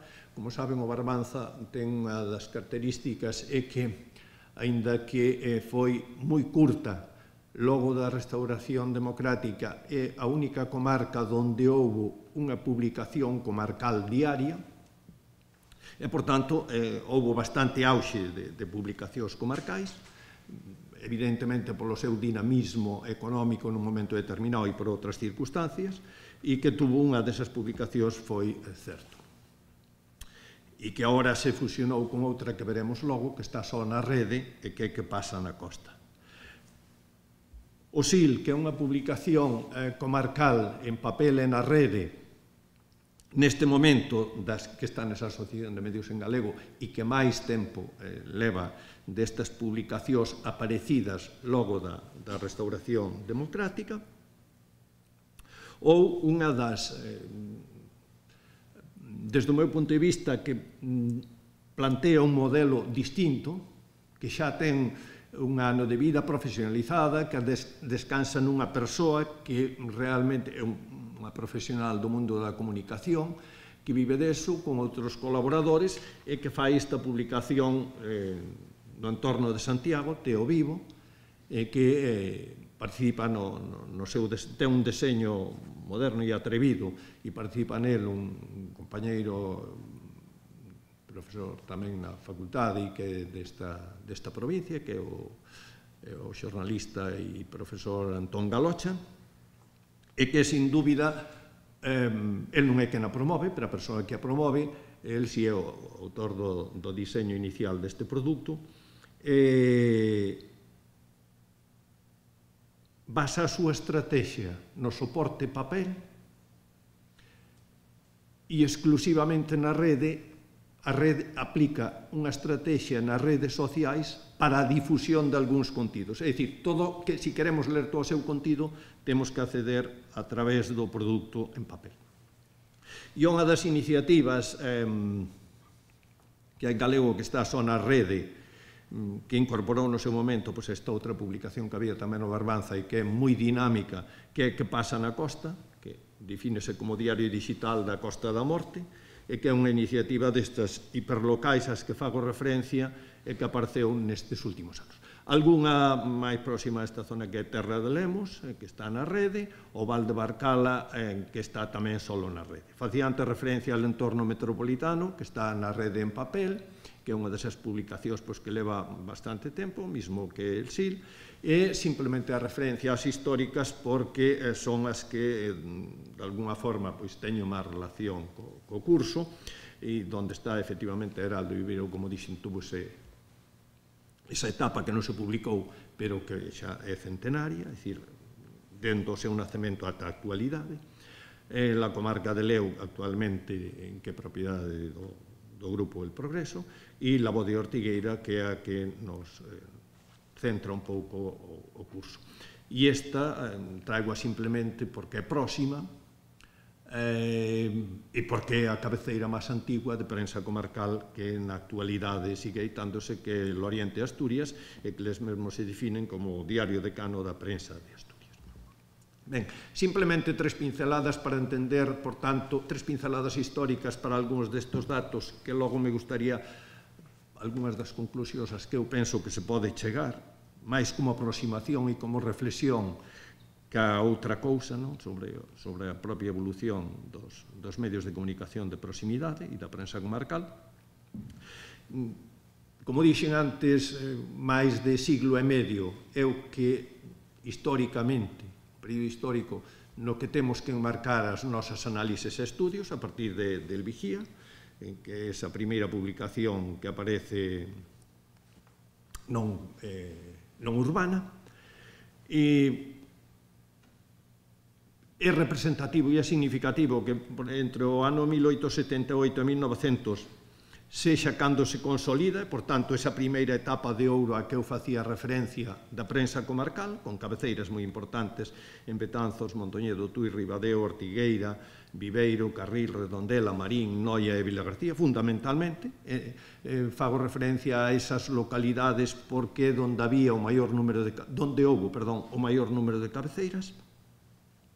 Tamén a fase, sobre todo, do 900 ou 910, moitas desas publicacións non urbanas que están relacionadas coas mobilizacións agrarias e, por tanto, un florecemento nesa etapa, aínda que menor que na anterior.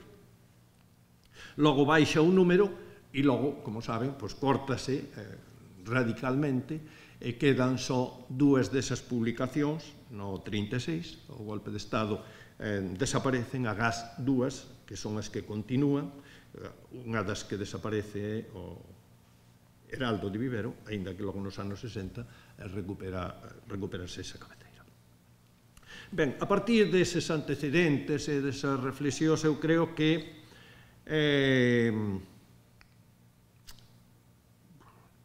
podemos concluir, non é unha reflexión exclusivamente miña, como se poden imaginar, pero si hai estudios en moi diferentes ámbitos, que o modelo, e, por tanto, isto non quere dicir que calquera medio, pero sí o modelo,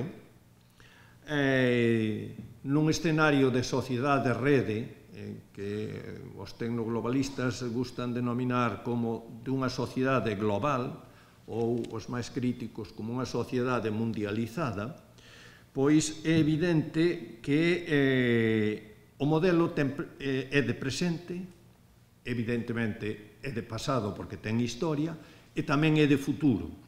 E de futuro quere dicir que hai oportunidades para buscar modelos sostibles de comunicación de proximidade. Outra cuestión é eses modelos sostibles, como se financian e en que medida son capaces de manter unha profesionalización. É dicir, son modelos sostibles como medios de comunicación, pero nas súas diferentes modalidades e nun escenario de grandes hibridacións que teñen pouco que ver con ese modelo de profesionalización que se definiu e que caracterizou a evolución do sector dos medios de comunicación no século XX.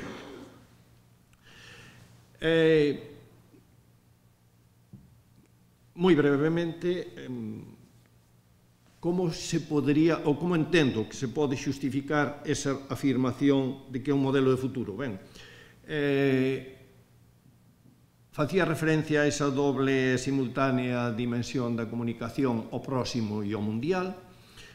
Nun escenario de mundialización, como ustedes saben, cando se populariza Internet, algunhas das mensaxes tecnoglobalistas era o local non ten futuro, o local desaparece, o único escenario onde temos que intervir é o global.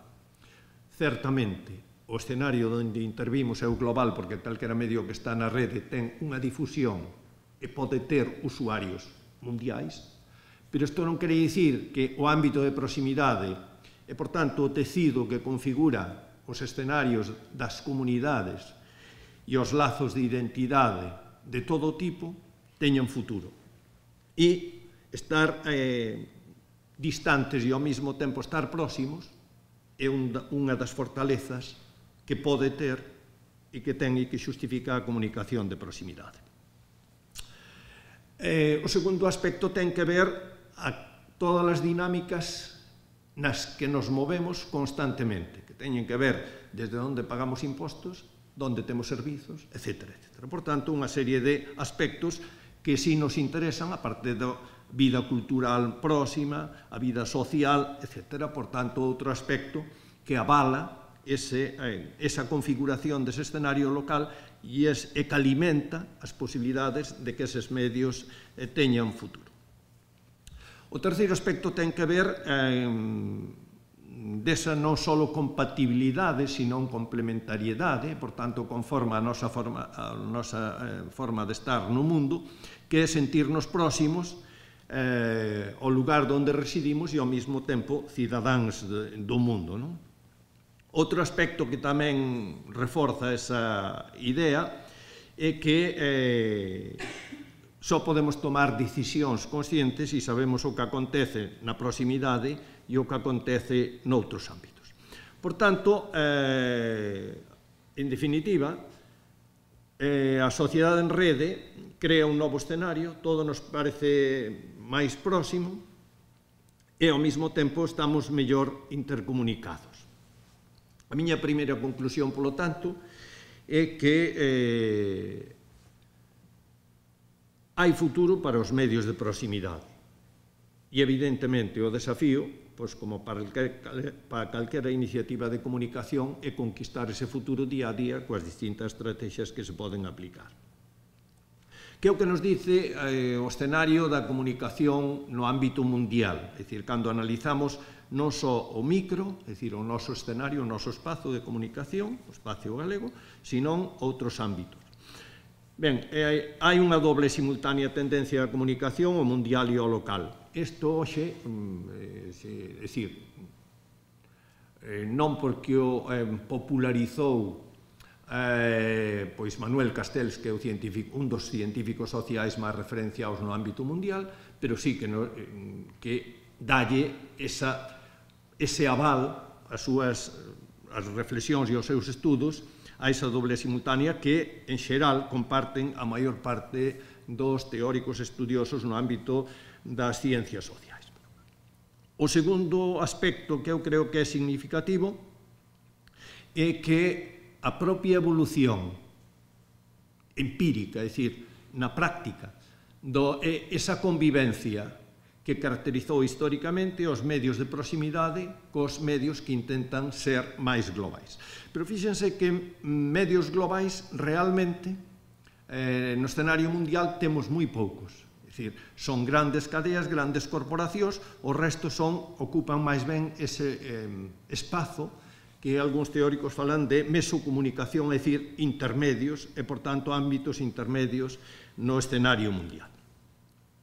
O terceiro aspecto e argumento que creo que reforza e nos permite definir ese escenario mundial é que certamente hai un soporte que pola propia evolución do sistema de medios é o que máis está sufrindo a crise e o que máis está tendo dificultades para reacomodarse nesa convivencia do ecosistema comunicativo, refírese aos medios impresos e afecta, evidentemente, a prensa local, non? Pero é evidente que nesa reestruturación afecta a un soporte, pero ao mesmo tempo aparecen medios hiperlocais na rede, non? Tamén nese escenario mundial, e isto non é algo que acontece tanto no ámbito norteamericano, é algo que acontece, ustedes verán esta certa eclosión de medios nos 5 últimos anos en Francia, en Italia, sobre todo vinculados aos medios audiovisuais hiperlocais, etc. É dicir, que poderíamos analizar, é certo que o estudo comparado entre países presenta singularidades importantes, pero hai un fío conductor nesa dirección, non? O cuarto aspecto refírese ao meu modo de ver en que a rede ofrece un escenario novo para todas estas iniciativas e que, sobre todo, algunhas ferramentas, todo o que ten que ver con xeolocalización, con realidade aumentada, etc., para unha serie de aspectos relacionados con medios, territorio, servizos, utilidade, creación de comunidade, realmente son ferramentas que poden reforzar o espazo comunicativo de proximidade. De feito, así está acontecendo especialmente en distintos, eso que denominan nichos ou ámbitos moi específicos. É certo que moitos deles referidos ao sector servizos, non? E, por último, toda esa rede de medios hiperlocais que realmente están configurando o escenario comunicativo mundial. Por tanto, a miña segunda conclusión é que neste escenario de cambios, que é o que define o modelo actual, a experimentación, se ustedes se fixan. Quen pode experimentar? Lóxicamente, experimenta con máis capacidade quen ten máis recursos. E, evidentemente, hai moitos medios de proximidade, si é certo, que teñen máis dificultades para experimentar, pero non cabe dúbida que hai unha serie de ferramentas que na actualidade ofrecen novas potencialidades e novas posibilidades. Algúns referentes da comunicación local na actualidade. É evidente que os medios de proximidade siguen sendo un punto de encontro básico para a creación deses lazos no ámbito de proximidade, nas comunidades. Se ustedes se fixan, houve varias estrategias de iniciativas globais que a súa difusión fíxose aliándose con medios de proximidade, en algún caso medios intermedios, foi o caso de Wikileaks, grandes medios nacionais, e noutro caso, noutras estrategias de iniciativas que se están difundindo na actualidade, a espacios e nichos moi determinados e especialmente relacionados coa proximidade. Por tanto, esa implicación, se a saben aproveitar, é unha fortaleza. En segundo lugar, é evidente que ao largo da historia tamén houve unha constante, e especialmente para os xornalistas.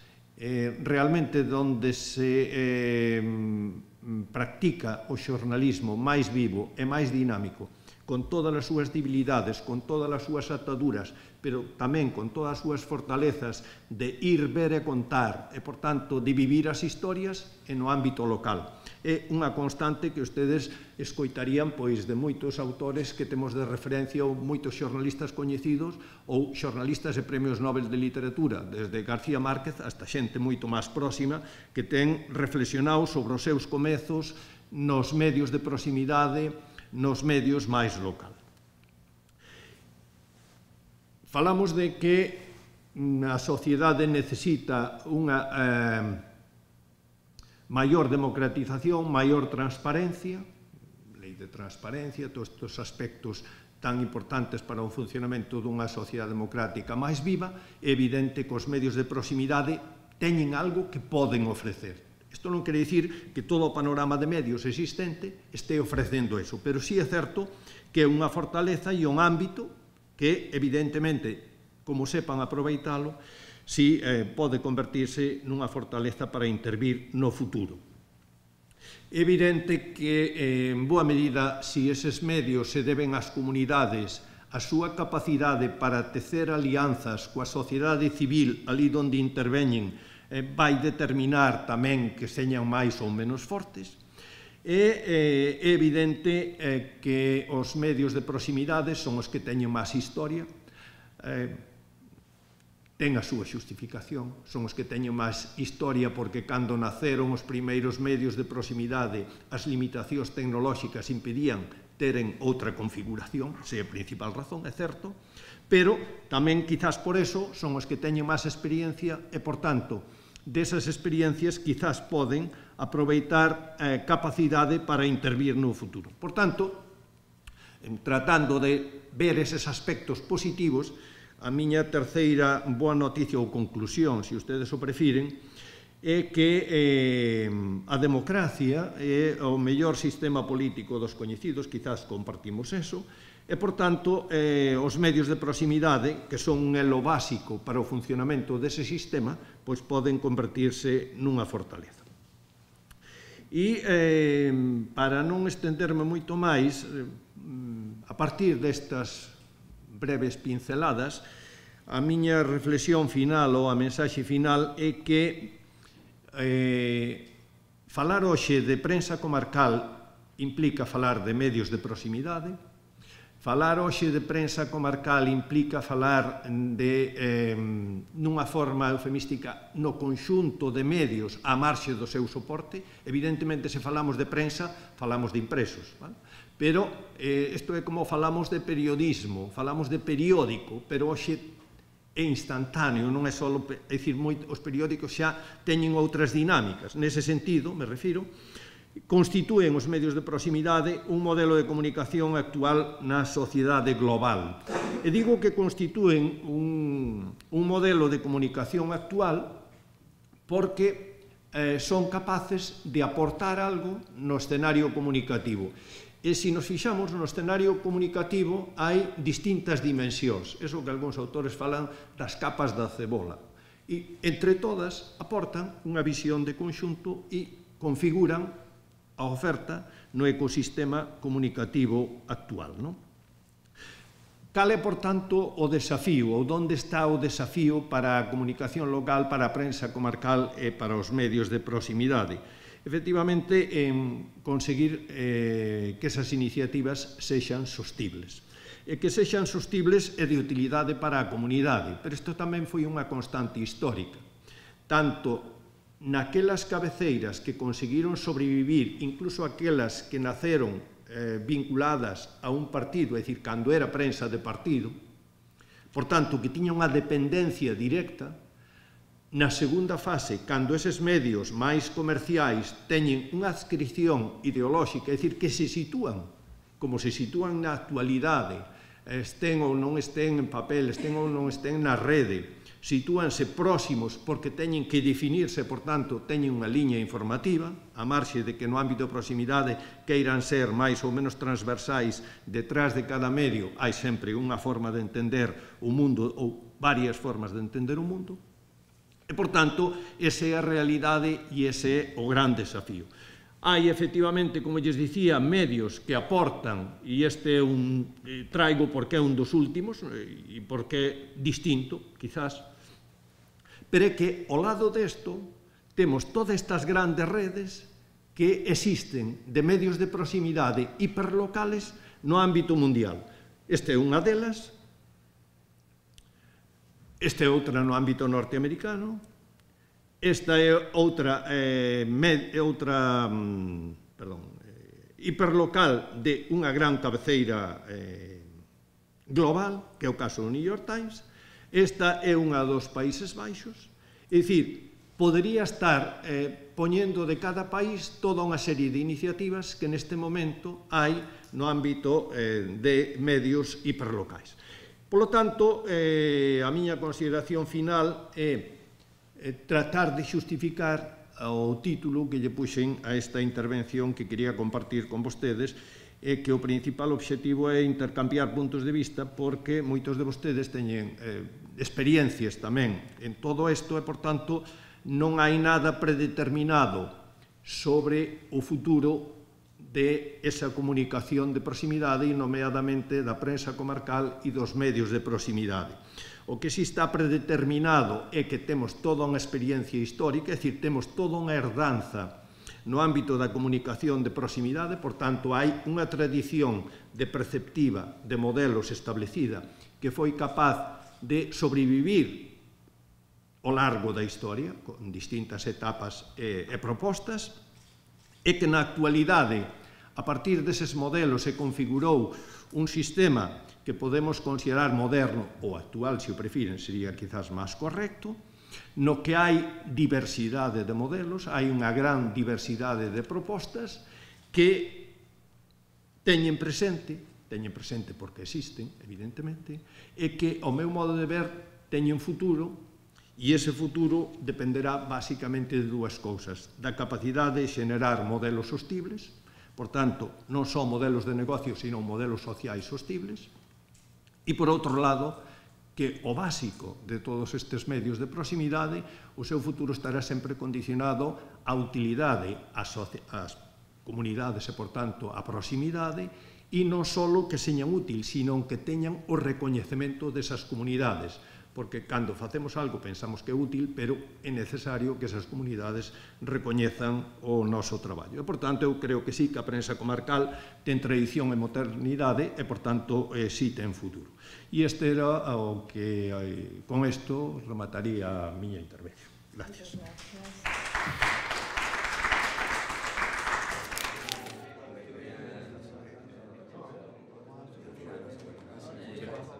Xosé López e máis eu e algúns máis da sala temos, algúns e algunhas, temos andainas de vello nesto do periodismo, non?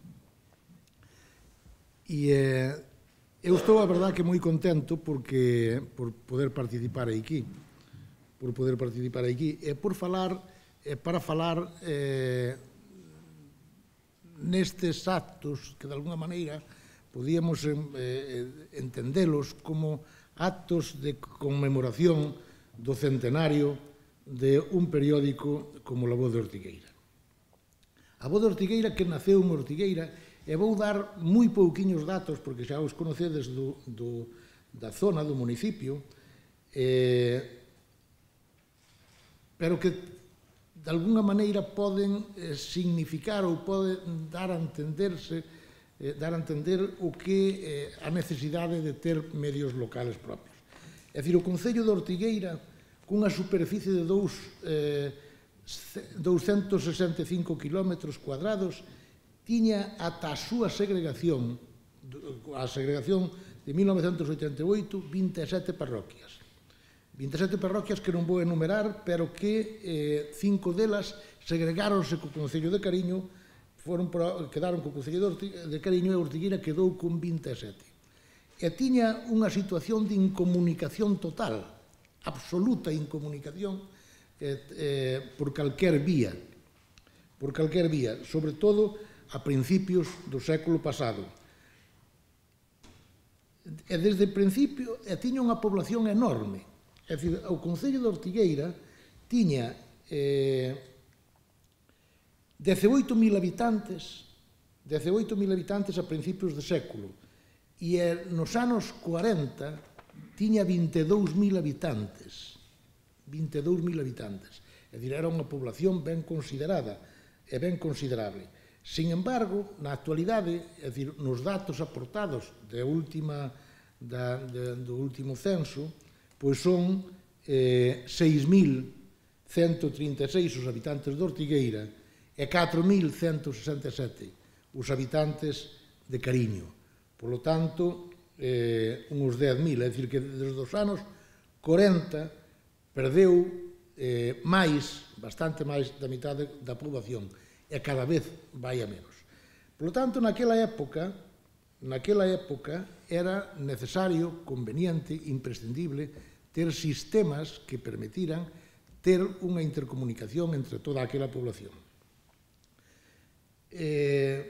Traigo unha cita, e ademais alégrame moito que este aquí presente o autor, que o 7 de marzo deste ano, Juan Soto é, baixo o meu punto de vista, e creo que de moitos, un dos máis brillantes articularistas que temos en Galicia, pois publicaba en ABC unha magnífica peza titulada Un siglo de la voz de Ortigueira.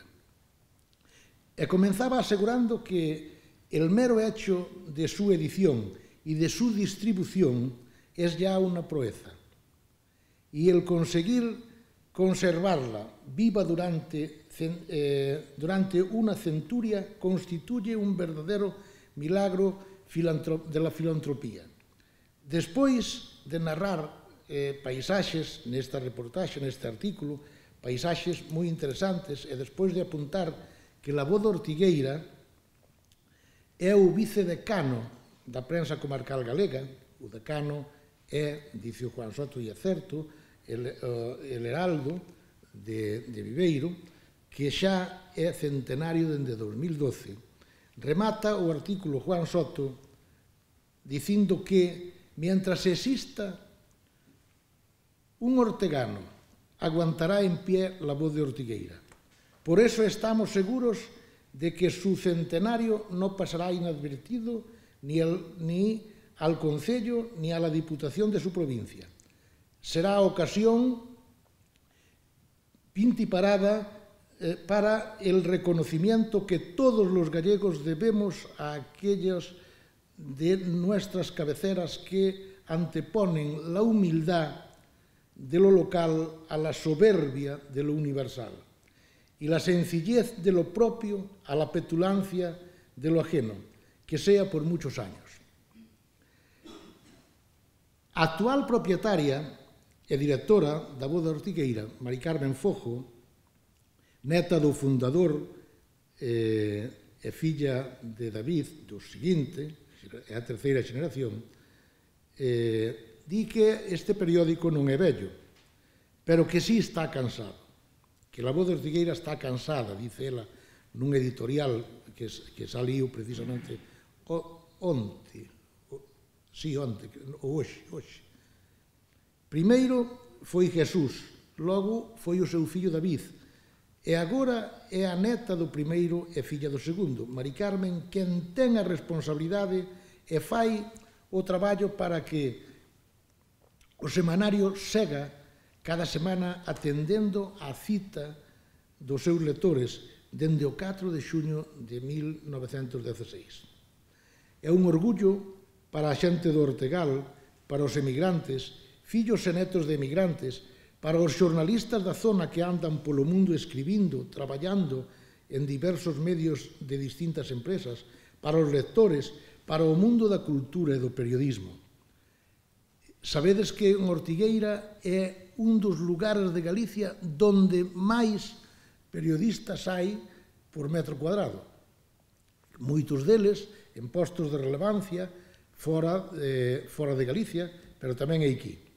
Para todos vós e para nós é un orgullo ter un xornal que, a pesar das contrariedades e das múltiples eventualidades, non deixase de saír nunca ao longo de todo este tempo que o fixo o centenario.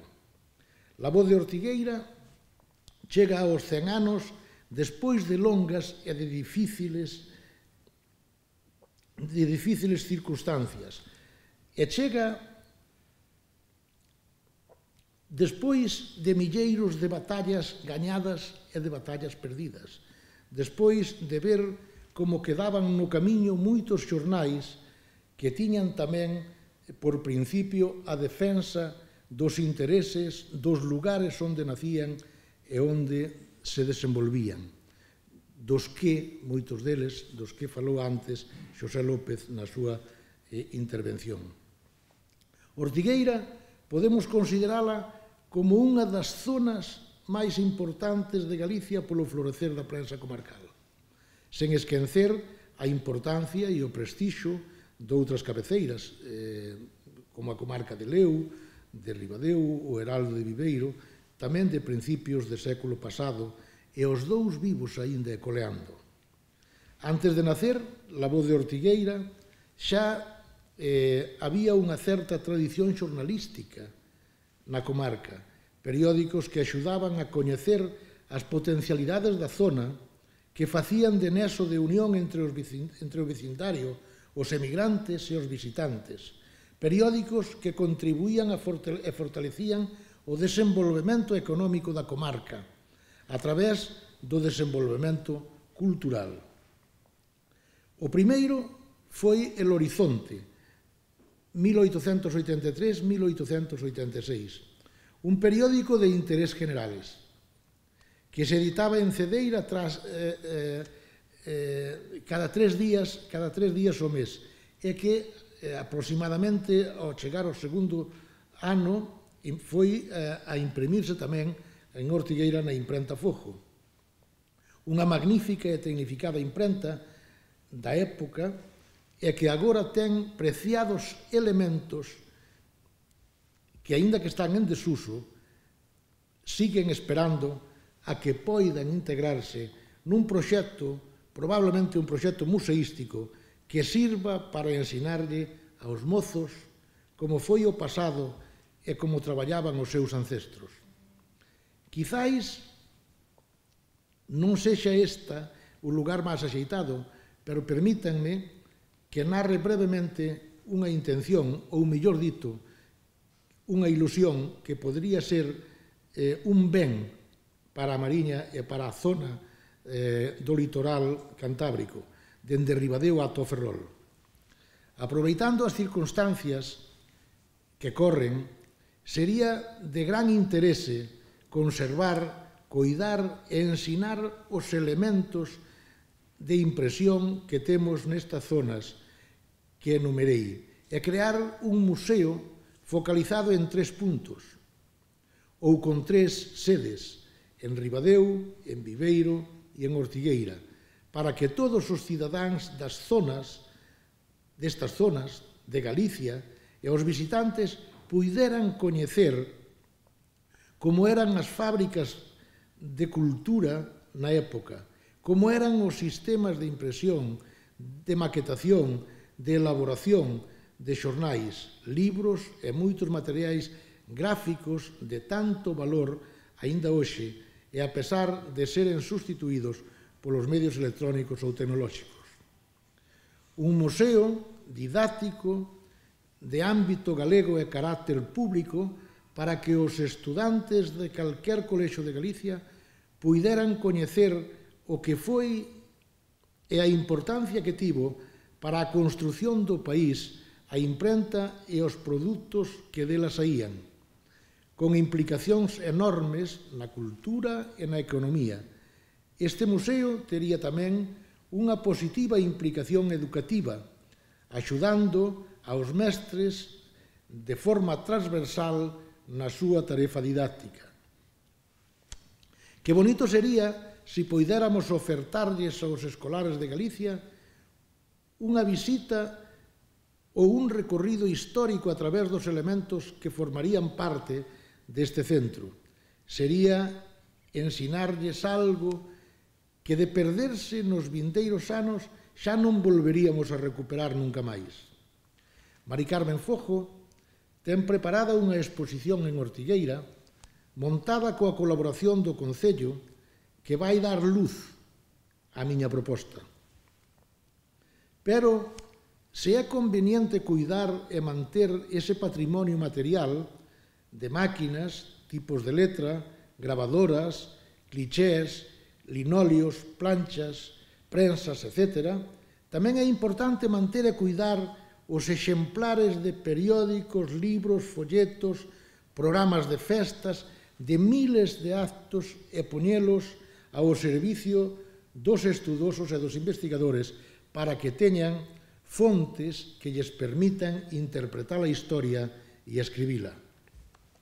Deberíamos implicar nesta tarefa as Deputacións Provincial de Lugo e da Coruña, as Consellerías de Cultura e Educación e de Economía e aos concellos, que non poderán poñer moitos cartos, pero poderán aproveitar os seus cidadáns, poderán aproveitarse da riqueza que poida xerar este museo.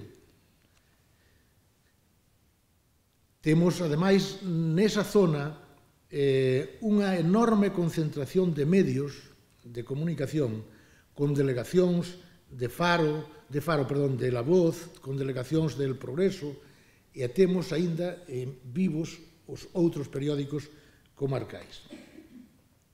Citei el Horizonte e, sen afondar moito neles, hei de citar algúns máis dos xornais que se editaron na comarca do Ortegal antes de 1900.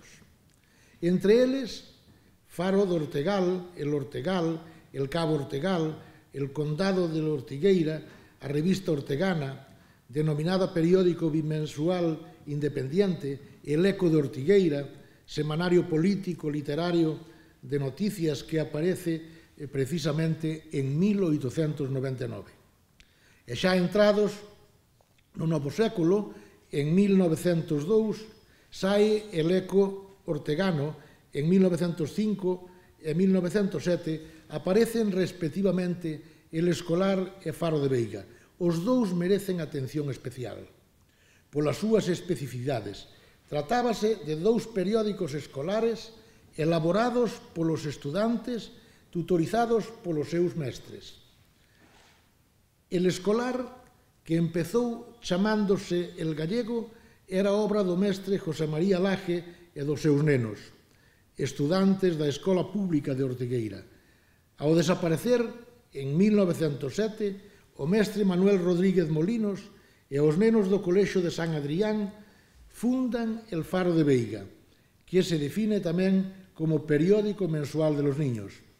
O seu último número foi o de febreiro de 1913. A pesar de que existen algúns estudios sobre estes xornais, non estaría mal que os investigadores se ocuparan destes como medios de comunicación entre os nenos e os seus veciños, as familias, moitos deles destas familias emigrantes, e como ferramentas que eran para a aprendizaxe. O mestre reuníase cos rapaces, trataban os temas que iban a publicar, e logo eses periódicos iban para Cuba, para a emigración, e eran a carta colectiva dos nenos, os pais que estaban fora, que ao mesmo tempo mandaban os cartos para facer as escolas. O profesor da Universidade de Santiago, Xosé Antón Neira Cruz, publicou en Latina, no ano 2000, un interesante artigo sobre estes dous periódicos, El Escolar e El Faro de Veiga, dos periódicos escolares en los orígenes de la prensa local. As coleccións destes periódicos terían que estar guardadas como ouro en pano, terían que estar digitalizadas e postas a dispor da sociedade educativa. Aínda houbo máis periódicos. En 1912 aparece La Opinión de Ortigueira. O 4 de xuño de 1916, La Voz de Ortigueira. En 1919, El Pueblo de Cariño. E en 1920, Acción Agraria. E xa no 1936 era Azul. E xa que estamos de centenario, vamos dedicarlle unhas pequenas parrafadas a La Voz de Ortigueira, que dende o primeiro día defínese como semanario defensor dos intereses xerais de Ortigueira e da súa comarca. E aliñada coa esa defensa, dende a perspectiva dos seus propietarios e editores, pasou 100 anos. Por certo, nos primeiros dedicaba especial atención aos temas agrarios, principal fonte de riqueza deste país, decía. A industria pesqueira, que segue en orden de importancia a agricultura, continuaba, e a gandería, e a educación, porque, segundo o seu promotor, a educación é o motor para o desenvolvemento social e económico. Comparto totalmente. Jesús Fojo Díaz, o fundador do semanario, no primeiro número define-o como apolítico, un periódico que non ten política. Textualmente, nuestra política, ninguna. Nosotros no podemos hacer política porque no lo sentimos. Parece que a política é un sentimento, exclusivamente. Veredes como non era así. Aspiramos a hacer país y creemos firmemente que los pueblos que fían su vida a la política son pueblos que caminan hacia la esclavitud. Un pouco fuerte, pero él decía, escribió, que es peor que caminar a la muerte. Los pueblos que anhelan hacerse fuertes fían en sí mismos. Pero miren vostedes, non quería saber nada de política e 17 anos despois de traballo intenso para conseguilo foi alcalde de Ortigueira e o seu amigo Leandro Pita Romero, o fillo de Pita Sánchez Boado, foi deputado e ministro. Todo gracias fundamentalmente ao periódico, ao órgano de expresión, de promoción, de propaganda dos seus negocios, imprentas, cines, librerías, almacenes, etc. Era obvio que os intereses dos promotores por incidir na conduta dos cidadáns era enorme. Tanto é así que para chegar aos campesiños, aos labregos do rural, como o periódico tiña pouca incidencia neles, montaron un sindicato agrario e facían un boletín específico para dar conta das accións dirixidas precisamente aos labregos. As festas da contorna, os comercios, as fábricas, os almacenes de construción e os negocios de calquer tipo vían reforzada a súa actividade co periódico como acicate. Un periódico de cercanía, de proximidade, que achegaba aos lectores información de feitos que se producían na comarca, pero que tamén se preocupaba polos que se producían fora dela. É dicir, temas de carácter nacional e temas de carácter internacional. Como o facían? Pois moi sinxelo. As axencias de agora, as grandes axencias de comunicación de agora, eran para a Voz de Ortigueira os periódicos, fundamentalmente El Ideal Gallego e ABC. El Ideal Gallego que se editaba na Coruña e el ABC. Unha vez á semana adquirían un destes periódicos ou os dous e contábañes por escrito aos veciños e aos emigrantes o que contiñan estes periódicos. Naturalmente, coa súa propia interpretación e co seu estilo, o estilo periodístico de La Voz de Ortigueira. Daquela, exactamente igual que hoxe, a información era e é un elemento clave para o desenvolvemento social, económico e cultural.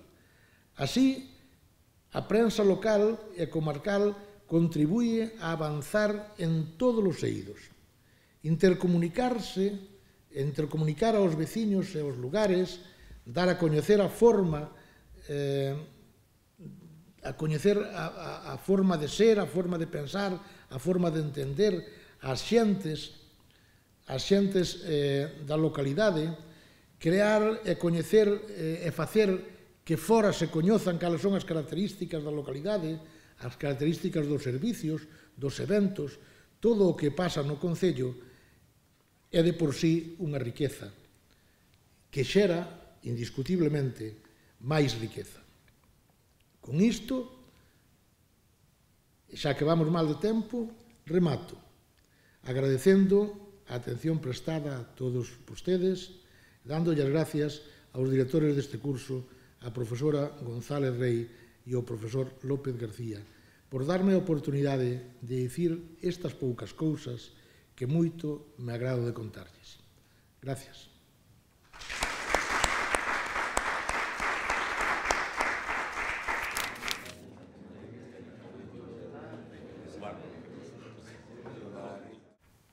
Estamos estamos aquí en familia, nos coñecemos casi todo. Quero darlle as gracias aos organizadores, fundamentalmente a Elvira, que foi quen primeiro me comunicou que se quería participar neste ciclo, que fago moi gustoso. Gústame moito que o miniciclo pois se celebre coincidindo co centenario de Laboe de Ortigueira, vicedecano dos semanarios galegos, só superado en idade polo Heraldo de Ibero, que xa se debe dizer aquí un montón de veces, que xa cumpliu un século, o Heraldo de Ibero cumpliu un século 17 de febreiro do 2012. Estos dous semanarios, o Heraldo e máis o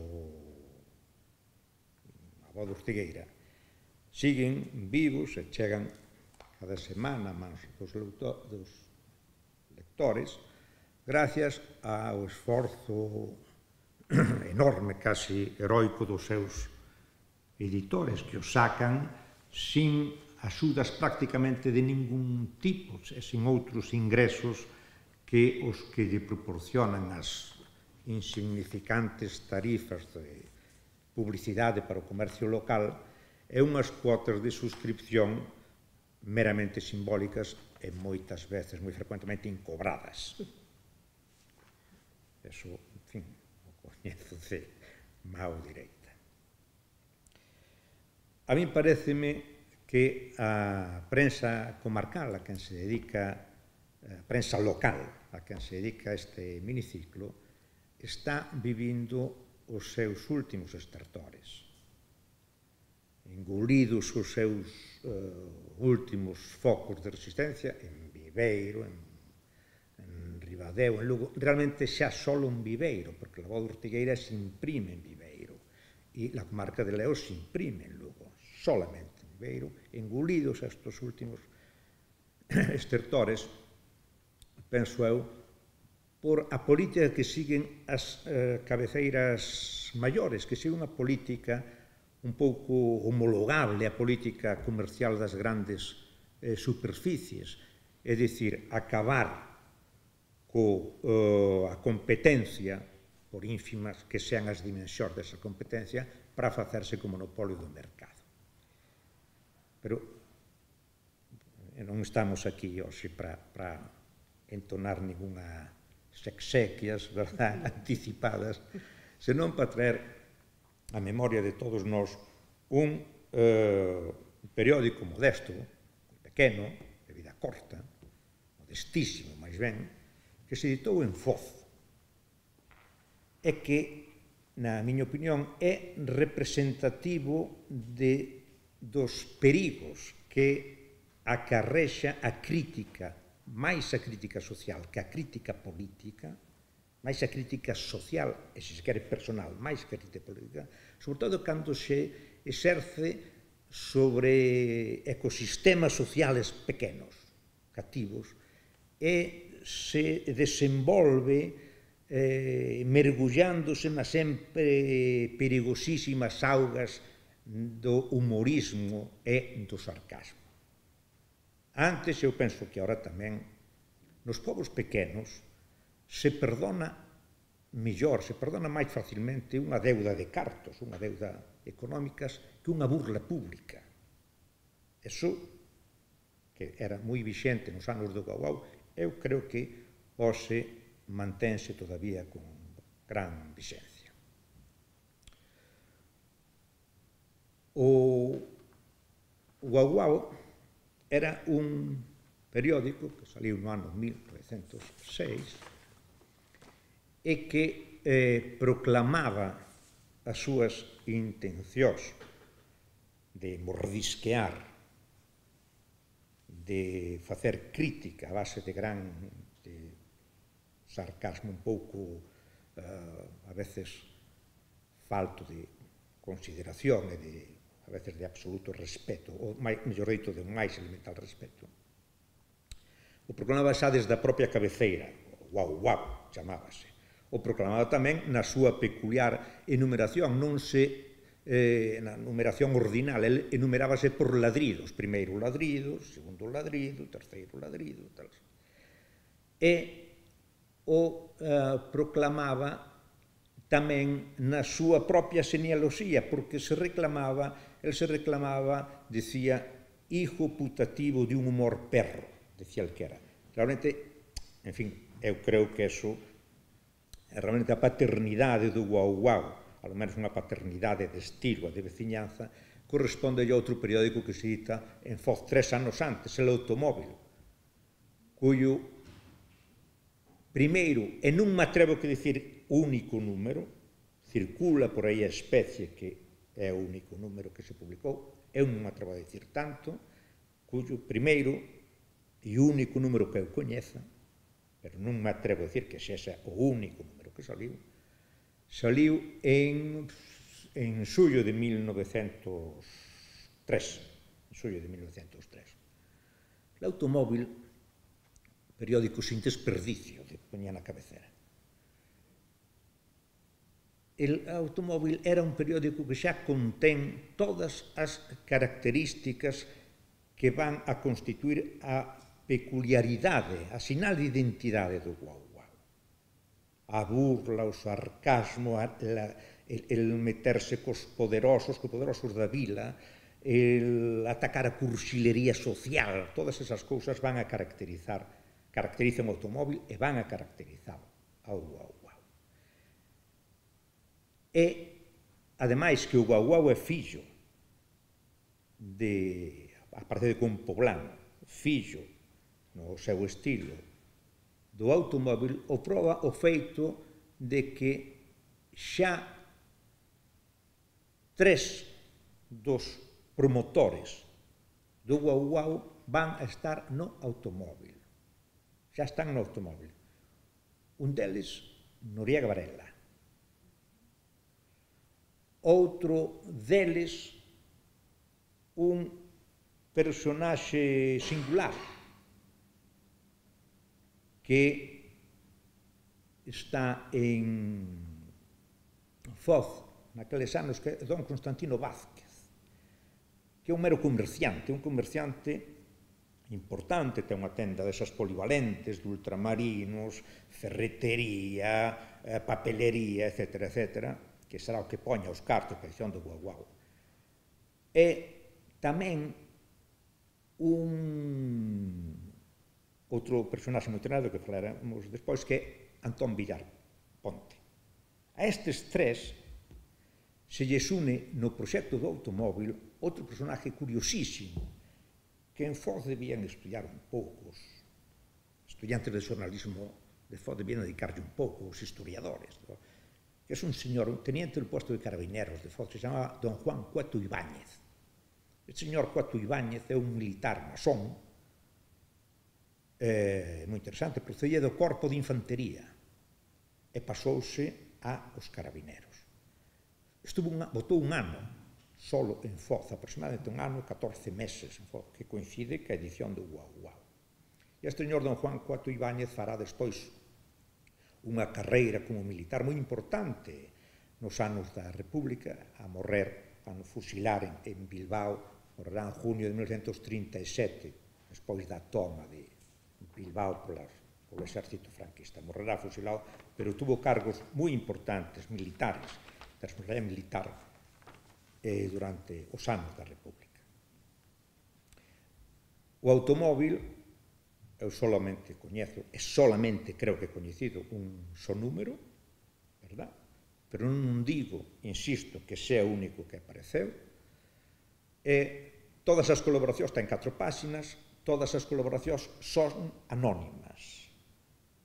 Pero é fácil, claro, se analiza moi facilmente, é fácil atopar, desde logo, o estilo, a pluma viperina de Noriega Varela en algunhas colaboracións, por exemplo, unha alusión que aparece ali, que chaman cataplasmas gramaticales de don José María Riguera Montero. José María Riguera Montero é un personaje de Muras, en Muras, son todos da provincia de Lugo, probablemente, conocen todo eso. Bueno, Muras, este Riguera Montero coincidira con Noriega no seminario de Mondoñedo, levábanse moi mal, porque ambos, os dous, disputaban a ver quen era mellor latinista seglar. Este señor Riguera Montero despois foi a Uruguai, emigrou a Montevideo, ali fixo certa carreira, deu clases na universidade, non eran moi exixentes, polo visto, na Universidade de Montevideo, e pertenece a ese gremio de eruditos ou de pseudo-eruditos que se dan moito en Galicia, así un pouco pintoresco, defensor de la teoría del Colón gallego, defensor de que Cervantes había nacido en Galicia, foi un personaje, Riguera Montero, en bar de curioso.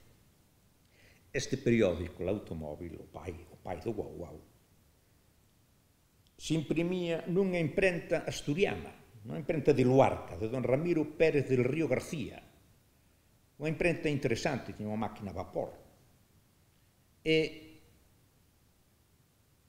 este Ramiro Pérez del Río García é un impresor moi importante en Asturias. Ali se imprime, por exemplo, o Faro de Luarca, que é o segundo periódico máis importante que hai, máis vello que hai en Asturias. Imprimen esta imprenta de Ramiro Pérez del Río. Despois o fillo sigue cun negocio de impresión e monta nos baixos da imprenta, compatibilizando cos plomos, cas caixas, cos chivaletes e tal, unha fábrica de cerveza, nada menos.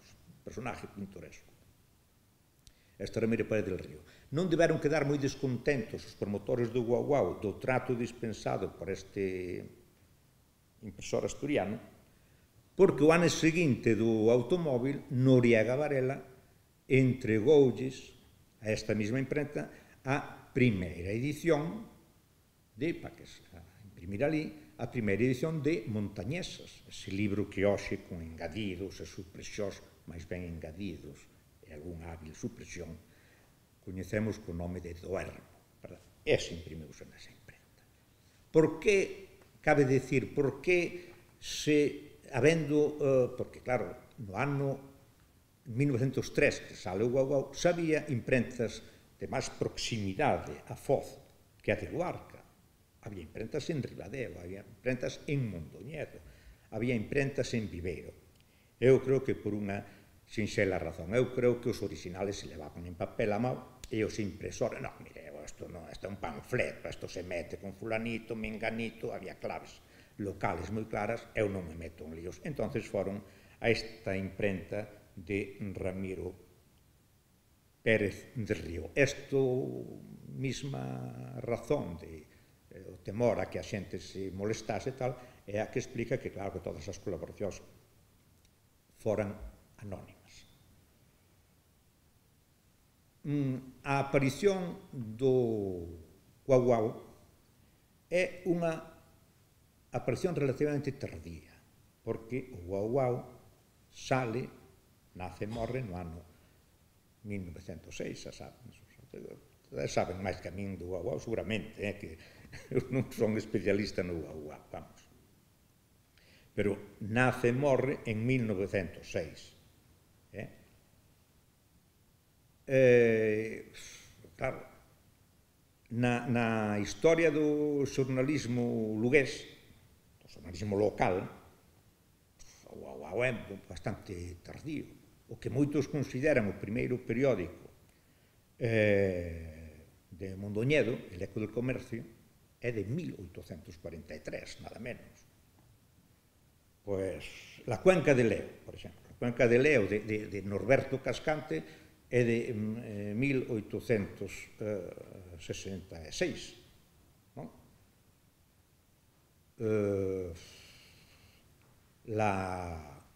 El Farol de Mondoñedo é de 1880. Bueno, te sabes moito máis que a min desto, se podes me corrixir. É de 1886, me parece, é dicir, moi anteriores á aparición do Guau Guau, verdad? Precisamente isto concédelle maior mérito á salida do Guau Guau. O feito de atreverse a sacar un periódico nunha localidade na que non hai imprenta. Non hai imprenta non por nada especial, non, senón porque daquela Foz era, e non só en termos demográficos, verdad, unha vila, uns escalós, un pouco por debaixo de Mondoñedo, de Ribadeo e de Viveiro, que xa tiñan imprenta. Tal. pero precisamente o atreverse a sacar un periódico en un sitio onde non había imprenta, concédelle maior mérito aos promotores. Penso eu, deixe-me botar aquí unha ollada chuleta esta. Estaba pensando se dixen ben as datas, sí. Bueno, hai que pensar que Cecais o Guauau non saíra nunca, non vira nunca luz, se non tivesen coincidido en Foz.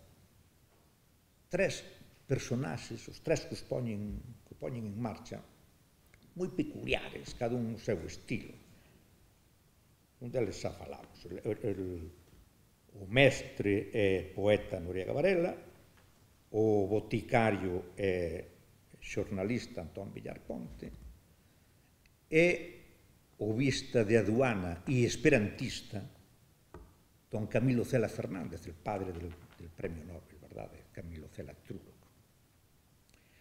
Noriega fixérase, estaba moitos anos no seminario de Mondoñedo, e fixérase no ano 1901 mestre daqueles chamados mestre de dereitos limitados, se chamaban, verdad?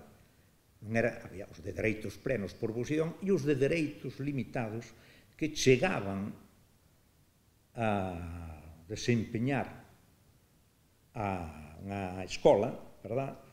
Por eso que está ahora tan de moda outra vez, que chama concurso de mestres, é dicir, polo dedo, tal. Oi, este señor estudiou en el seminario, sabe moita gramática, tal, a ver, tal. Ganaba moi poucos cartos e tal, non? E fixo, e no ano 1901, o mesmo ano que se fai mestre de dereitos limitados, chegou a Foz para se facer cargo da Escola de Fondós. A Escola de Fondós era unha escola que estaba onde agora está aproximadamente o novo cuartel da Guardia Civil. Esta Escola de Fondós fixérase cos cartos dun señor, dun inmigrante de Foz, en Perú, don Pascual Villapol, pero xa no século XIX. Digo, no século XVIII, porque esta escola, don Pascual Villapol fixose cartos alrededor de 1760. Este señor mandou cartos desde Perú e fundou o que hoxe todavía coñecen en Foz, xa hai aquí alguén de Foz o sabrá, como Fundación Villapol, dedicada fundamentalmente á enseñanza. Mandou os cartos e tal, unha remesa importante de cartos, construíuse unha casa ali no lugar de Fondós e fíxose unha escola que, por certo, despois de Noriega, dirixiu outro colaborador da prensa luguesa moi importante, don Ramón Salgado Toimil. Bueno, pero eso é outra historia. Fixeron ali a escola,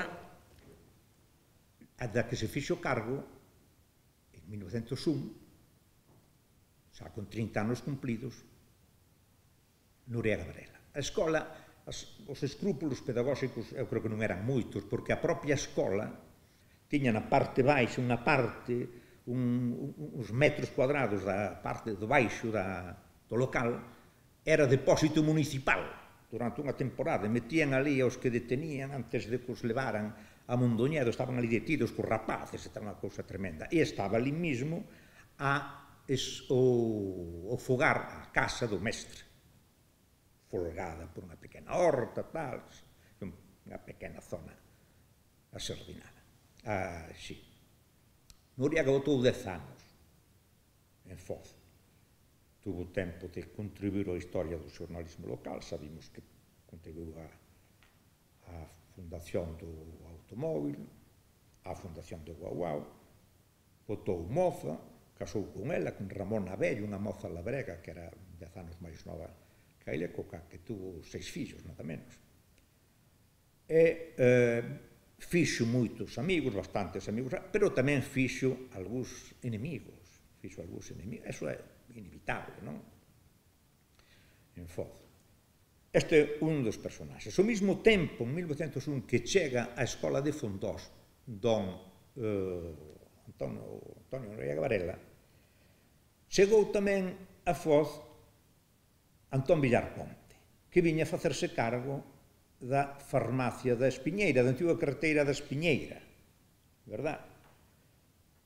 Acabara a carreira de farmacia en Santiago ese mismo ano e fíxose cargo da farmacia da Espiñeira.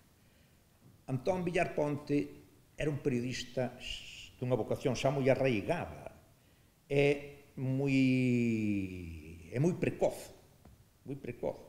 Aos 19 anos, por exemplo, que recorde, ora xa tivera moito que ver nun periódico que se publicaba en Viveiro, un periódico republicanote anticaciquil, que se chamaba Nueva Brisa, que viñan a imprimir a Lugo, que fai falta moito valor, desde Viveiro, naqueles tempos, vir imprimir un periódico. Logo, o primeiro número fixeron, 6 números, parece que sacou. O primeiro número fixeron ali cunha imprentilla os rapaces de Nueva Brisa, entre les Villar Ponte, despois xa viñan a imprimilo a Lugo. Bueno, eso é o de menos. E o terceiro personaxe era Camilo Cela Fernández. Camilo Cela Fernández é un personaxe moi curioso. Era o único dos promotores do Guauau que non era lugués. Era pontevedrés de Tui, como saben ustedes. Este señor Cela Fernández viña a desempeñar o cargo de vista da aduana de Foz. Don Camilo Cela, lector de Nietzsche, esperantista, estaba unha regadera. Este tivera unha arraigada vocación militar e chegar a ingresar na Academia de Infantería, de artillería, perdón, pero por razóns que agora non veñen o caso, abandonou a carreira, opositou a aduanas, que era un corpo bastante de élite dentro da administración, e como vista da aduana ocupou o seu destino en Foz. Foz era unha das 3 chamadas aduanas do mar que había na provincia de Lugo, en Viveiro, outra en Foz e outra en Ribadeo. O vista da aduana, xa saben ustedes perfectamente, era o funcionario encargado de inspeccionar e de comprobar que as mercadorías xuxetas a pago de arancel pois tiñan feito ese pago, verdad? Tanto as que entraban como salían. O traballo parece que non o mataba en Foz. Fai anos, na casona de Padrón, o seu fillo díxome que o seu pai aburríase moito en Foz e que ese aburrimiento tal foi o que o levou a tomar contacto con Noriega e con Villar Ponte e a meterse como divertimento a facer o guau-guau. Cela dicía tamén que o seu pai puña do seu peto os 30 pesos que costaba a edición do guau-guau. Cousa que eu permítome poñer en duda porque persoas que trataron moito a Noriega e que despois, que eu falei moito con elas, moitísimo, e teño documentados de Noriega que me obsequiaron eles, por exemplo, Trapero Pardo, que foi editor do Progreso, dicía que lle contara a Noriega que quen corría cos gastos era Constantino Vázquez, aquel comerciante que de feito, o único punto de venta que tiña o guau-guau en Foz era a tienda de Don Constantino. Se vendía 10 céntimos o guau-guau, un perro gordo. Bueno, como non quero que se pense que eu pretendo mendarlle a plana a Camilo José Cela Truro, Dios me libre, naturalmente, penso eso, teño que reconocer que a primeira vez que eu tiven nas miñas manos 7 dos 8 números do guau-guau orixinais, é dicir, sin intermediación de fotocopia, verdad? Foi gracias a él na súa casa de Padrón, verdad? Porque él tiña esa colección incompleta, a falta dun número, que lle regalara Aquilino Iglesia Alvariño.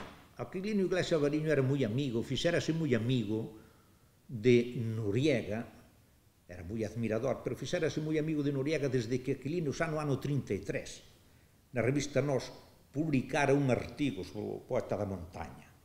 Pero a colección que lle regalara Noriega Varela a cela non proviña, Iglesia Alvariño, a cela non proviña de Noriega, senón do irmão de Antón Villar Porte, de Ramón, o que morreu na Coruña. Esa era, daí procedía, e daí procede que supoño, ora hai uns follos bárbaros coa Fundación Cela, pero supoño que seguirá estando ali. Cela Fernández, xa digo, é o terceiro dos promotores do Guaguao. O Guaguao, que xa dixemos, ainda que se dice por aí, perro, como é eso? Can ladrador, pouco mordedor. Pero o Guaguao, eso non vai co Guaguao, O Guaguao ladraba, pero tamén mordía moito. De feito, ten dúas seccións fixas, unha se chama ladridos e outra se chama mordiscos. Pero o obxectivo dos ladridos e dos mordiscos do Guaguao non son tanto os poderosos políticos, sobre todo os partidos políticos. Non é un periódico partidista, é un periódico que ataca fundamentalmente a determinados persoeiros da vila e, sobre todo, ese é o principal obxectivo das andanadas do Guaguao, a cabeceiras, a colegas.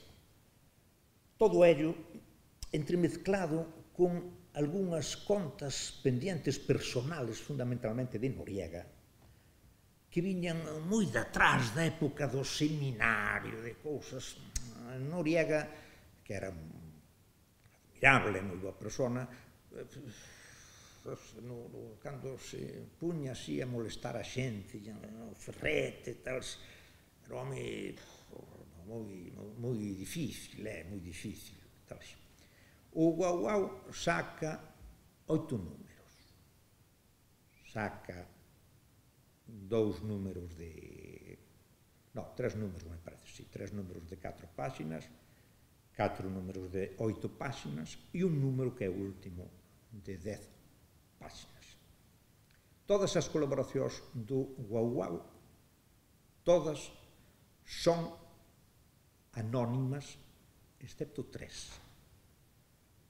Un poema de Noriega, que sale no número 2, poema en galego, un poema en galego, que é de Daniel Pernas Nieto, o cura poeta de Abadín, que sale no número 3, e outro poema de Pernas Nieto, ainda que formado con pseudónimo, pero non anónimo, que sale no número 5. E estas 3 colaboracións son os únicos textos en galego que aparecen nas 54 páxinas que compoñen o corpus total, a colección do Guaguao. Tamén, como no automóvil, se explica o anonimato por as mesmas razóns, polo temor a crear enemistades entre a xente atacada, ainda que é moi fácil supoñer que entre todo o Foz, como pequeno, sabíase perfectamente quen eran os autores daquelas diatribas, aqueles salivazos a veces e tal, non? Excepto algunha nota de sociedade, viaxeiros, algunha nota de servicio, horario de autobuses, e unha pequena serie de artículos de divulgación esperantista que fai o tolo de don Camilo Cela. Todo o demais se dedica, todo o resto da colección do Guaguao está completamente chea de fungueirazos a todo o mundo, fundamentalmente ás cabeceiras. Na propia, pero non engaña, no primeiro número, el indica nun editorial publica 2 editoriales. No primeiro no, para expoñer claramente as súas intencións. Un deles, titulado Ladrituri, canta latinismo, latinajo, aparece no Guau Guau, é obra de Noriega. Un editorial se titula Ladrituri te salutan, os padres te saludan, e outro é o clásico amistoso Salutem Plurimen, ambos os dous de Noriega. E indican esos editoriales claramente indican as intencións, sin ningún tipo de ocultamento, do Guau Guau. Despois aparece na cabeceira un dibuixo de un can ladrándolle a lúa e un dos poemas, dos versos de un poema latinista de Andrea Alciato, moitos poemas de Alciato, alusivo a los ladridos de la luna e al paso impertérrito de Diana e tal. Na mitoloxía griega saben que Diana é deusa protectora da luna e tal, non? Por certo, lema este latino que debeu coller un pouco desprevenido, non só os lectores de Foz, que non creo que houbera moitos que souberan latín, naquela época, senón tamén aos propios compoñedores da imprenta de González Seco, de Mondoñedo, onde se tiraba o Guau Guau, porque no primeiro número sale con un erro, un par de erros. Sale a frase latina que despois se corrixe nos números sucesivos. Como pasa sempre, cando as críticas personales non se expón un freno, se cae en unha arbitrariedade excesivamente injusta e a veces cruel. Por exemplo, pois os ataques que Noriega dedica a don José María Basanta. José María Basanta era el director de Minerva, daquella revista de Mondoñedo, que, bueno, serían, disculpad, unha revista con certas ínfulas literarias e tal, si, ten razón, pero claro, alcanza, por exemplo, a única filla, de don José María Basanta, que en todo caso, pois supoño que sería completamente alleas expansións literarias que tuera o seu pai. As principales cabeceras, obxecto de burla cruel por parte do Guau Guau son Las Riberas de Leo, de Ribadeo, dice, periódico porque cualquier cosa se le llama periódico, dice Noriega. La Voz de Mondoñedo, que dice que no hace constar el precio de suscripción porque non tiene suscriptores, dice Noriega. Minerva, que xa falamos, El Regenerador de Ferreira e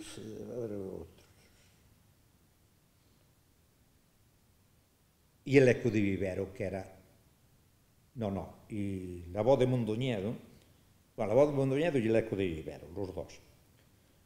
Todos estes periódicos, é certo, son periódicos moi conservadores, algúns como La Voz de Vivero moi arrimados ao clero, un periódico que dirige e que manilla, que controla don Jesús Noya, non? Pero que, sendo estes os principales destinatarios do acíbar da xente do Guau Guau, e fundamentalmente de Noriega, non son os únicos, porque hai outros que, sin ser para nada nin caciquís, nin clericais, por exemplo, o Vivariense, tamén reciben unhas andanadas bestiales por partes do Guau Guau.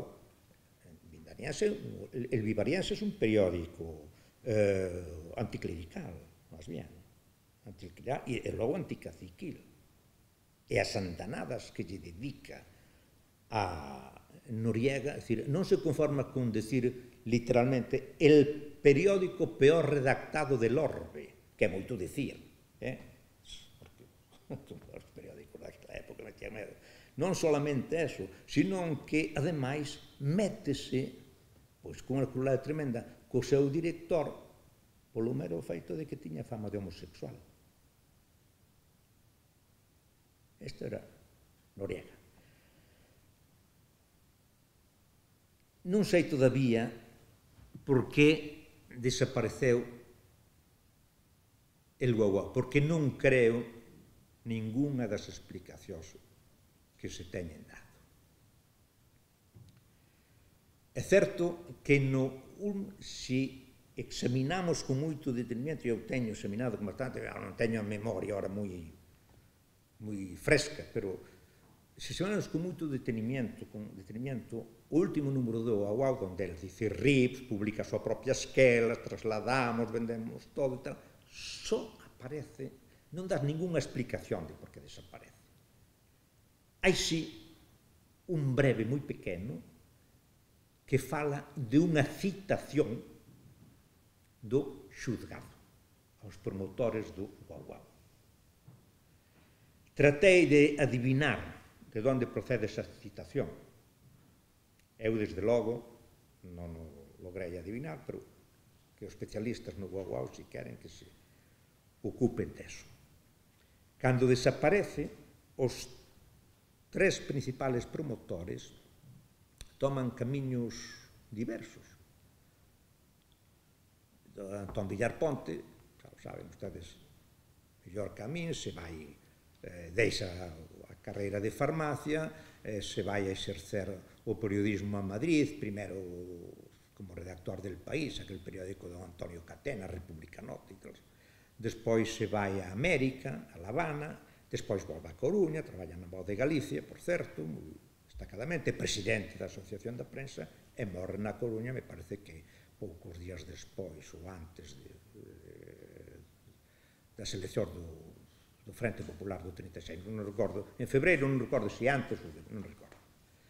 Cela Fernández segue carreira ascendente no corpo de aduanas, pasa de Foz a Vila García de Arousa, de Vila García de Arousa a Almería, de Almería a Madrid, como chega a ser subdirector xeral de aduanas, onde coincide, por certo, comparten despacho con Fernando Vela, o que foi secretario da Revista do Occidente. Recordan a Fernando Vela? Pois coincide con don Camilo Cela. E Noriega é o único que ofrece algunha explicación. Noriega pasa desterrado, porque hai que decirlo así, de Fondós a Calvos de Randín, no sur de Ourense, na raya portuguesa. De logo era un castigo, era un desterro que supoñía un castigo. Tense dado moitas explicacións, o propio Noriega ten dado moitas explicacións sobre este desterro que ele achacaba ao Guaguao, ao contido do Guaguao. Non o sei. Vamos a ver. O Guaguao desaparece no ano 1906, en diciembre de 1906. O desterro se produce en 1911. Noriega decía que se debía ás intrigas contra el de Avelino Montero Villegas, o fillo de Montero Ríos, diputado por Mondoñedo, saben ustedes, en 6 legislaturas, tals. E al odio que lle tiña o secretario do Concello de Viveiro, don José Candia Villares, personaje curioso. E el decía que eles conspiraran, sentíranse atacados, no Guaguao conspiraran para que o castigaran co traslado. Teño as miñas dúdas. Nas páxinas do Guaguao só atopei unha, me parece que unha única alusión á familia de Montero Ríos, a quen chama tropa gernocrática, se é diso de Montero Ríos colocando os fillos políticos, entre eles a don Manuel García Prieto, colocando en todos os cargos públicos que podían sacar algo. E, en canto ao odio a Candia, é certo que tanto o secretario Candia Villares como o alcalde de Mondoñedo entonces, don Pepe Reimunde, levábanse mal con Noriega, pero non aparece máis que a veces unhas alusións e tal, pero nada crueles para o estilo de Noriega e do Guaguao, nada crueles e tal, non? Pero ele insistiu sempre en que esos eran os culpables. Despois sumouse outra teoría, que era a de Basilio Álvarez. Basilio Álvarez decía que o peche do Guaguao se debía a que Noriega fora castigado, fora amenazado polo feito de comprometerse, de poñer o Guaguao, as páxinas do Guaguao, ao servicio de Acción Gallega, el partido de don Basilio Álvarez, aquel movimento antiqueciclo de Basilio Álvarez. Non hai no Guaguao unha sola liña anticaciquil de Noriega Varela, ni unha. Hai moita poesía anticaciquil de Noriega Varela, pero hai que buscala noutro periódico, por certo, de Lugo, da periódico El Ratón, de Villalba, un periódico que se facía en Villalba. E insisto, eu volvo a decir que o traslado se produce no ano 1911 e o Guaguao desaparece no ano 1906. Isto do Guaguao, que foi a culpable, é unha teima na que insistiu sempre Noriega Varela hasta o final do seu día. No ano 40, Noriega morreu no 47, verdad? No 46 se publica esa edición que conocemos hoxe como edición luguesa de Duermo, na que teñen moito que ver dous persoas moi vencelladas ao progreso, ambos os dous redactores xefes, Paco Leal Insua e Trapero Pardo. Se cruzaron cartas, eso. Curiosamente, por razóns que non veñen a caso, eu teño bastantes cartas de Noriega. Si nos últimos anos para preparar a edición luguesa, Trapero escribiu con Noriega moitas cousas, escribironse algunhas cartas para quitar poemas, para poñer outros e tal, e Noriega le dice unha vez, le manda quitar unhas cosas e tal, dice, para evitarme problemas como los que me causó aquella media docena de ladridos que se dejaron sentir en Foz. Non sei nada máis. Na miña opinión, digo con toda a reserva, o traslado non ten nada que ver co Guaguao. O traslado de Noriega ten que ver porque Noriega nos seus últimos anos abandonou bastante as súas obligacións como escolante. A este respecto, que eso non se pode dicir así gratuitamente, non? Porque eu teño moito respeto a Noriega, porque foi amigo do meu pai. Pero, vamos a ver.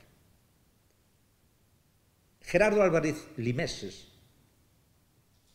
padre de los Álvarez de Gallego, sogro xa que logo do infortunado Alexandre Bóveda, era inspector xeral de ensino primario na provincia de Lugo.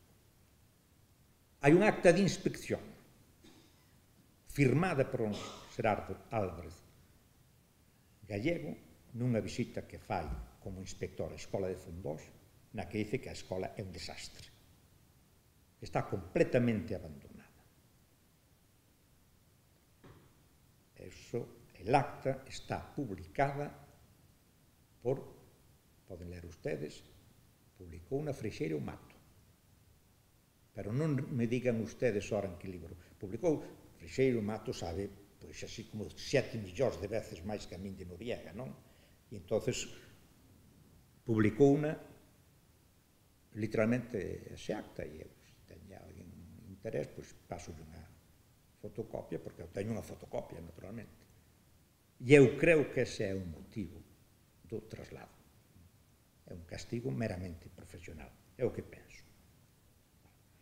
O odio a Noriega, de Noriega Varela a Foz, non debía ser tanto, porque Noriega Varela, que morre en Viveiros, pois sigue viñendo a esa parte dos nos veranos, pasa temporadas en Foz e tal, non? Bueno, e que hora é esa todas estas? Creo que ya es hora, nos pasamos, pero aún falta una ponencia más. Bueno, pois entonces xa está. Hombre, claro. Bueno, pois nada, moitas gracias pola vosa paciencia, pola vosa indulgencia. Moi interesante, moi interesante.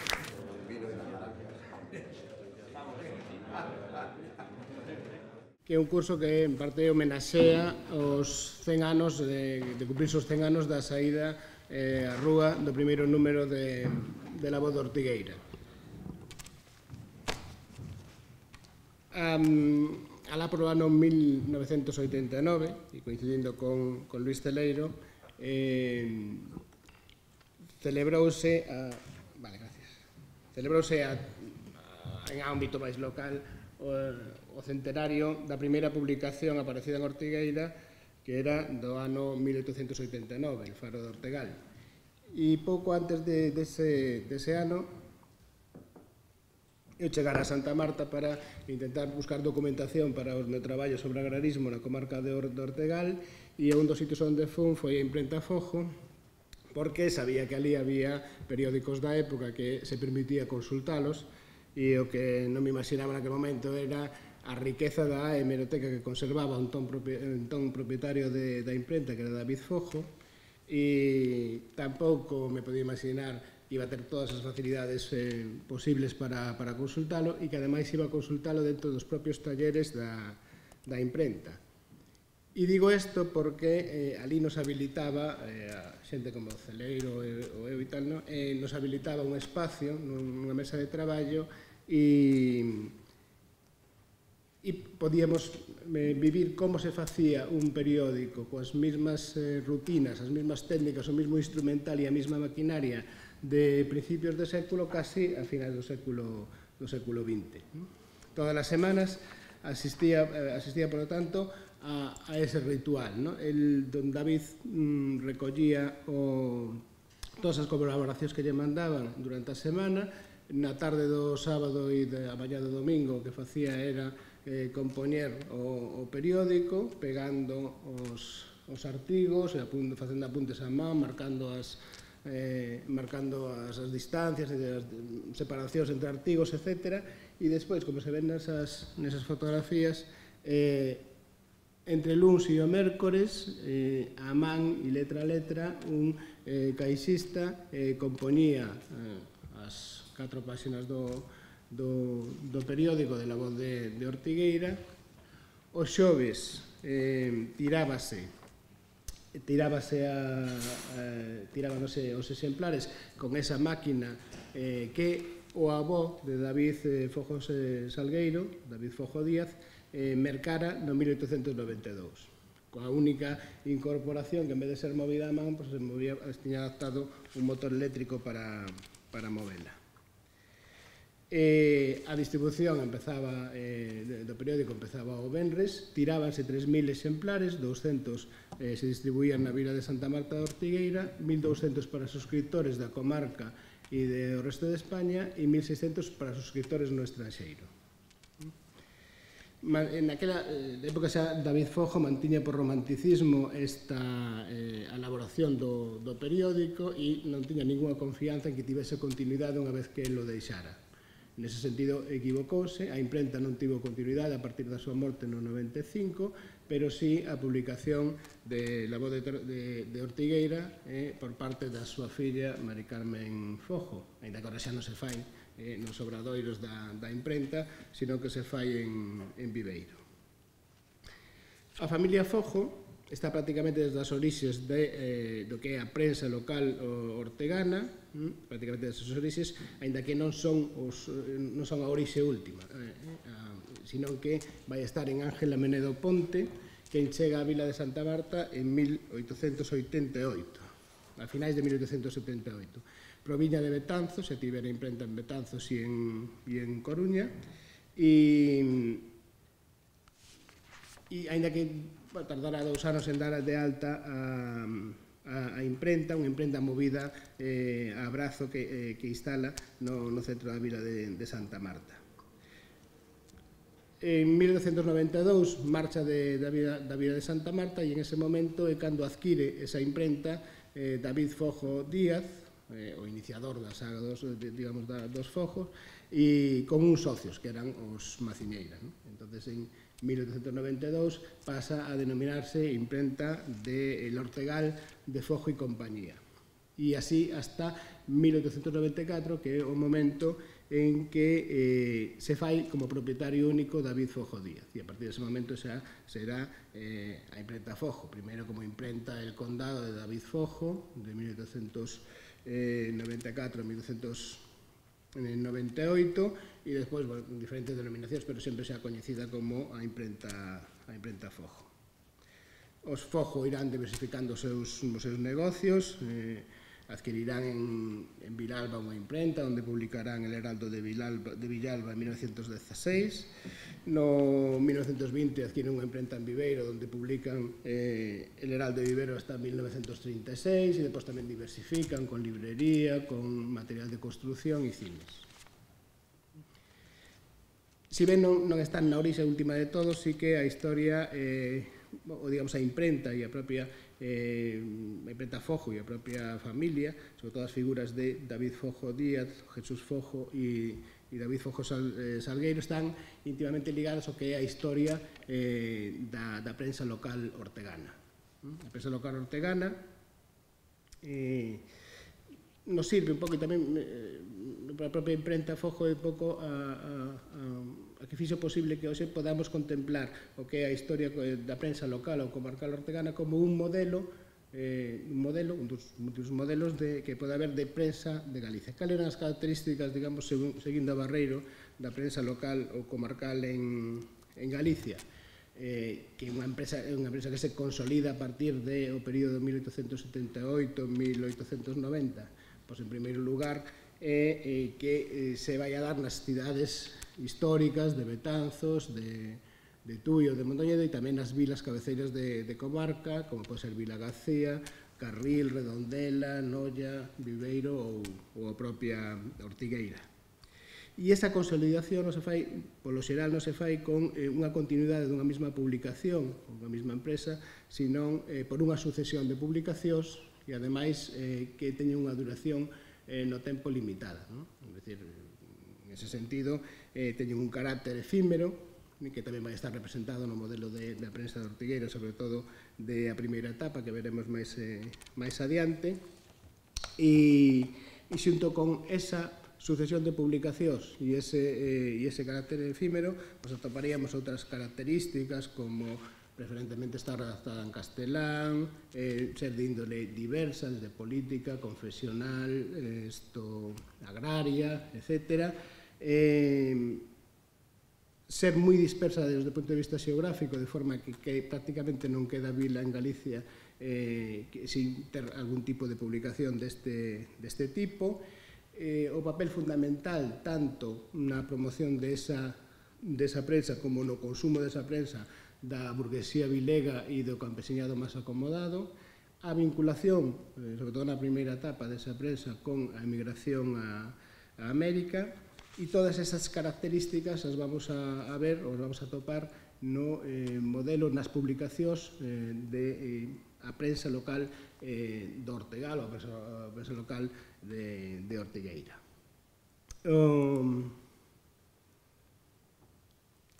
Coa diferencia de que Ortigueira, xunto con Viveiro e con Ribadeo, representan as excepcións a esa regla de sucesión permanente de publicacións e non consolidación dunha cabeceira durante un longo tempo.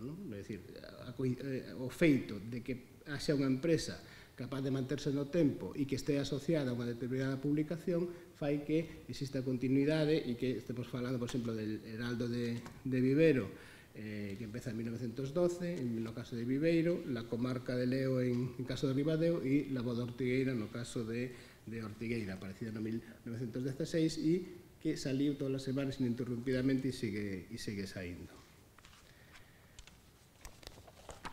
Esta que vedes aí, por exemplo, esta é a época da imprenta de Amenedo Ponte, con a primeira máquina que se conserva todavía, ou se conserva en Ortigueira, e conservaba en funcionamento David Fojo en aquel momento, incluso con as chaves para manexalas orixinales, non? Esa é a tipográfica de 1872, con que se realizaba hasta 95 a tirada da voz de Ortigueira. E esta é unha Minerva que tamén se conserva que conserva a propietaria ahora de, bueno, Mari Carmen Fojo, ¿no? Sería a figura de Jesús Fojo e David Fojo Salgueiro.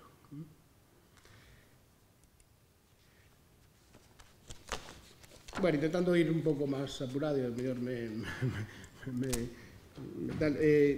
eu clasifico digamos, para un pouco desde o punto de vista para poder ir contemplando o que sería a prensa de Ortigueira, a prensa local de Ortigueira. É unha clasificación en 4 etapas. Unha primeira etapa de 1879 a 1901, no que hai os 3 primeiros exemplos da prensa do Ortegal, que é el Faro do Ortegal, el Cabo Ortegal e el Ortegal, que son modelos de prensa estrictamente política. Logo está el Condado de Ortigueira e finalmente a revista Ortegana e el Condado e el Eco de Ortigueira, que teñen estas dúas últimas unha vertente máis cultural e moitísima vinculación con a emigración. Unha segunda etapa que iría de 1902 a 1913, donde hai el Eco Ortegana e a opinión de Ortigueira serían os modelos de prensa local típica con orientación política e aparecen os que comentar antes os modelos de a prensa escolar, que sería el Escolar e el Faro de Veiga. Na terceira etapa, de 1916 a 1929, predomino de interés agrario e agrarista nesta prensa, na propia Voz de Ortigueira, no boletín municipal, no boletín dos sindicatos católico-agrarios e en Acción Agraria. E despois hai Unión e Patria, que defendería o ideario asociado ao que sería a ditadura de Primo de Rivera, e depois o caso curioso de la Voz de Cariño e Pueblo de Cariño, que son iniciativas de prosegregacionistas de Cariño con respecto ao Concello ortegano. Na última etapa estaría a Voz de Ortigueira con xa unha orientación política de búsqueda de delegar a loita polo poder, e oposto a eles el Eco de Ortigueira, la opinión, e depois hai a publicación de Era Azul, que pecharía esas publicacións do que sería a prensa histórica ortegana. Son 20 publicacións.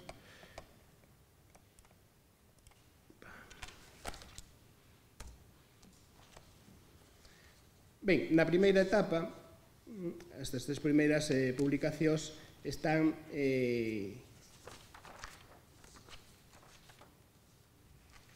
relacionados con, e aparecen en un momento determinado. Cando aparece Ángel Ménedo Ponte en 1888 e xa publica en febreiro de 1889 el Faro de Ortegal, o pon ao servicio de uns intereses políticos concretos de un grupo local, que é os irmáns José Vicente Maciñeira González, que aspiran á alcaldía municipal e están relacionados con Juan Fernández de la Torre, que en ese mismo momento, Juan Fernández de la Torre, que era o fundador de la Voz de Galicia, que en ese mismo momento aspira a conseguir a representación a Cortes polo Distrito Judicial de Ortigueira. Por lo tanto, toda esta coincidencia fai que aparezca a Ménedo Ponte en Ortigueira. Xa publicara, xa tiña experiencia de publicación en Betanzos, xa publicara o periódico La Libertad e 2 periódicos satíricos que eran o Antroido e a Fuliada. Se trasladou no mesmo ano 88 a Coruña e publicou a segunda etapa de a Fuliada, e despois aparece aí en Ortigueira. Por lo tanto, tanto el Faro de Ortegal como el Cabo Ortegal e el Ortegal van a ser orientados a defender eses intereses políticos, esas pretensións políticas do clan dos Maciñeira e de Juan Fernández de la Torre. Juan Fernández de la Torre consigue representación a Cortes en 1891, en 1891 consigue esa representación a Cortes, e nese momento Vicente, bueno, que era representante polo distrito ortegano, Vicente Donato, consigue a alcaldía de Ortigueira, co cual digamos que se volve máis encarnizada a rivalidade pola aspiración por acadar a alcaldía de Ortigueira, con denuncias. Dentro desas denuncias está que se vaya a Menedo Ponte, ¿no? E que tamén que cambie de cabeceira el Cabo Ortegal para chamarse el Ortegal. E esa orientación claramente de defensa política, en este caso de opción liberal monterista que representaban Juan Fernández de la Torre e os Maciñeira, acaba cando chegan ao poder municipal José Maciñeira González. En ese momento deixa de publicarse el Ortegal e dice que, hallándose la política en estado de absoluta calma en esta localidad, la empresa del periódico El Ortegal cesa de publicarse mientras nuevas necesidades de cualquier índole que se presenten o hagan necesaria la reaparición. Por lo tanto, xa logrado o poder, non era necesario seguir mantendo eses periódicos. Venden a súa participación a David Fojo Díaz e entón David Fojo Díaz se fai propietario único da imprenta. David Fojo Díaz era originario de San Adrián de Veiga, era un ferreiro, marchou de xoven a Cuba e ao retornar cos cartos aforrados se meteu neste negocio da imprenta e publica e dirixe el Condado de Ortigueira, que é o seguinte periódico publicado na vila de Santa Marta de Ortigueira. Dura 4 anos, con total de 196 números, se autodenominaba independente, defensor dos intereses xerais da vila de Santa Marta e do seu distrito, propagador de coñecementos útiles e de noticias, e supera xa a exclusividade de orientación política anterior para poñerse a un modelo que seguirá despois, sobre todo, el Eco Ortegano e La Voz de Ortigueira, un modelo de información local, compaxinada con información xeral e artigos de opinión. Os continuadores desta publicación serán a Revista Ortegana e el Eco Ortegana. Son de corta duración e están moi vinculados ou moi asociados a dous personaxes interesantes da época, que é Revista Ortegana está vinculado a Leandro Pita Sánchez Boado, que é promotor do movimento agrario, que o veremos máis adiante, e tamén con inquedanzas culturais e artísticas. É unha revista que cuida moito o diseño de tipo modernista e que tamén vai aportar o que é a distribución permanente de temas por páxinas, que tamén van heredar as seguintes publicacións. El Eco de Ortigueira está asociado a Ramón Armada Teixeiro, que é poeta, periodista, tamén emigrado a Buenos Aires, e estes periódicos van a estar, digamos, hai tres ideas ou tres inquedanzas fundamentales que xa aparecen nestes periódicos de fin de século e que se van a reflexar moito tanto nestes periódicos como nos continuadores, que son o regionalismo, o regeneracionismo e a presencia da emigración a América. Aparecen en este período donde existe en Ortigueira unha importante xeración de intelectuais que teñen como componentes este regionalismo, regeneracionismo e esta vinculación a América. O propio Ramón Armada Teixeiro, que será poeta, membro da Real Academia Galega, Federico Maciñeira e Pardo de Lama, que é fillo de Vicente Maciñeira, que comentamos antes, e que estuvo tamén de moi novo de director dos periódicos anteriores, arqueólogo, historiador, etc. Os hermáns Luciano e Leandro Pita Sánchez Boado, Pedro Castiñeiras, que era músico e artista, Julio Dávila, geógrafo, o mestre José María Laje, incluso personaxes como Os Calvo, é dicir, toda unha xeneración irrepetible de personaxes que están, algúns deles, detrás desta publicación e tamén da seguinte, del eco de Ortigueira, ¿no?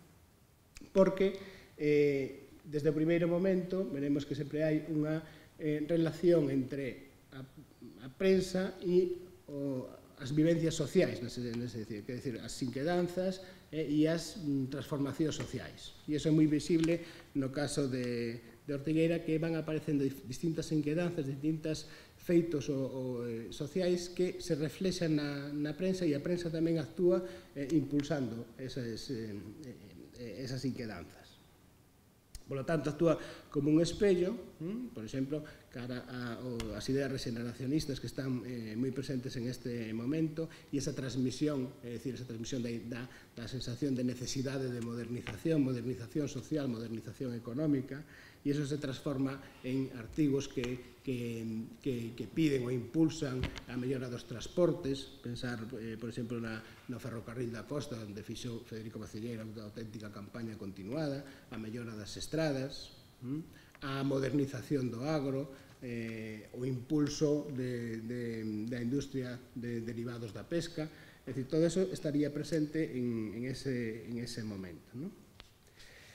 Aglutinados con esas ideas chegadas de América, esa migración a América, que además se vai ter unha vertiente que se falou antes, unha vertiente educativa moi importante.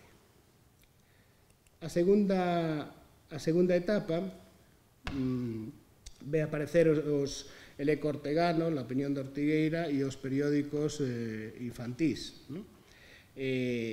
É unha etapa na que el eco ortegano e a opinión de Ortigueira recollen o que sería un modelo de información del condado de Ortigueira, esa vinculación co regeneracionismo e coa migración a América que vimos en el eco de Ortigueira e en a revista ortegana, e digamos que xa este periódico, el ortegano, xa se convirte como un precedente do que será despois a Voz de Ortigueira, que se parecen bastante, ¿no? Como un modelo de prensa comarcal que recolle crónicas de política xeral, artigos de opinión, pero sobre todo de política local, e establece xa seccións fixas donde recolle información de principais poblacións da comarca, e incluso tamén publica por entregas ou por capítulos tanto obras literarias como Non máis emigración de Ramón Armada Teixeiro, xeográficas como os apuntes xeográficos do Partido Judicial de Ortigueira de Julio Dávila, e educativas, que serían as conferencias pedagóxicas do Partido de Ortigueira. El eco ortegano aparece en 1902 e chegará hasta 1913, e aínda que se denominaba independiente, se autodenominaba, pois durante unha etapa se mantén, digamos, bastante neutro, pero na última etapa, entre 1912 e 1913, se volve defendendo os intereses de Os Calvo, máis conservador, e entra en disputa con o que aparece agora a opinión de Ortigueira, que aparece defendendo a postura máis liberais. E aquí vamos a atopar a personaxes como Leandro Pita Sánchez Boado, a Julio Dávila ou Federico Maciñeira detrás desta iniciativa. Por lo tanto, entre 1912 e 1913, la opinión e el eco están competindo por dominar na escena política ortegana, e digamos, unha vez desaparece o eco porque, digamos, os propios Calvo deixan pola morte do acontecemento familiar, pues entonces deixan de publicar ese periódico, e tamén desaparece la opinión de Ortigueira en ese momento. Nesta segunda etapa, en outubro de 1905, aparece El Gallego, que se transforma en El Escolar. El Gallego era manuscrito, que é unha prensa da que se falou antes, e que, digamos, efectivamente é a xoia da historia da prensa local ortegana. Aí temos o caso del Escolar, que foi promovido por José María Laje, se facía polos nenos do grupo escolar de Santa Marta, e el Faro de Veiga. Faro de Veiga que se facía por os nenos do escolar erguido na parroquia de San Adrián de Veiga pola Sociedade de Instrucción do mesmo nome. Porque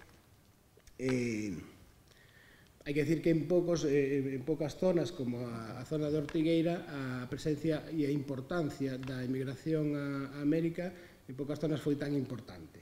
En todo o seu distrito hai un total de 10 escolas levantadas por emigrados a América, unidos de ámbito parroquial, en sociedades de ámbito parroquial, en sociedades de instrucción.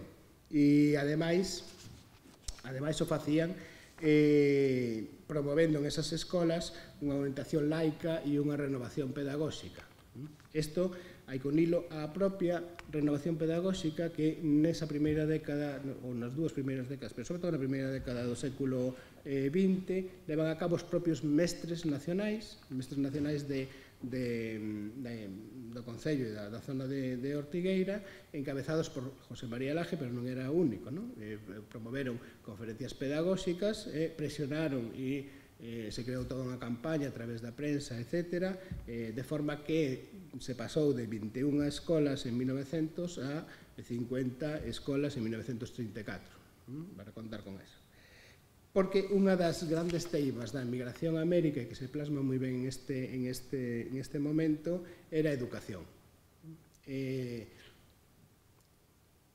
Si ten moita importancia a emigración a América na comarca de Ortegal e en concreto no concello de Ortigueira, hai que decir que ten unhas peculiaridades. A emigración que saliu de Ortigueira non era unha emigración dos máis necesitados, era máis en búsqueda de unha mellora económica, posto que está estudiado que salía sobre todo un 65% se declaraban labregos os que salían, polo tanto, e só un 15% xornaleiros.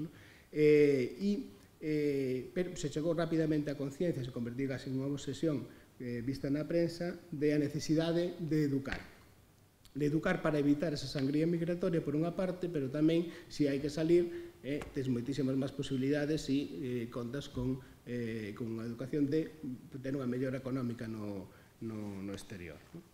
E eso xunto con esa creación de sociedades de ámbito parroquial na parroquia de Alemar, que é dicir, na parroquia de América, pero que tamén eran moi comuns desde un salto do século XIX ao século XX, tamén moi comuns na propia comarca, nas propias parroquias da comarca. É dicir, parte un pouco desde a vila de Santa Marta, aí no paso dos 2 séculos, hai como tamén un pulo cultural, moitas sociedades de recreo, esas sociedades de recreo nacen na vila de Santa Marta, despois se expanden polas parroquias e son a base para despois a explosión de asociacionismo agrario e de outro tipo, e entre eles tamén as sociedades de instrucción en América.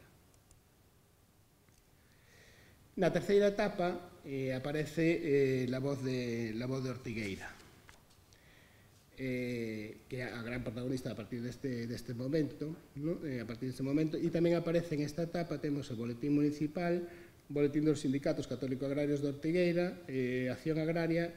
E estas publicacións, La Voz de Ortigueira na súa primeira etapa, o Boletín Municipal, o Boletín dos Sindicatos Católico Agrarios e Acción Agraria, teñen orientación agraria ou agrarista. Durán distingue entre prensa agraria e prensa agrarista. Prensa agrarista máis enfocada á promoción do asociacionismo agrario e unha prensa agraria máis enfocada a promover ou instruir sobre melloras técnicas aplicables á produción agropecuaria. La Voz de Ortigueira, que nace o 4 de xuño de 1916, si ben é un periódico de información local desde os seus inicios, que que estará dirixida por un xoven Jesús Fojo, ponse ao servicio do movemento agrario que é o movemento social máis importante que vive a comarca ortegana en todo este período.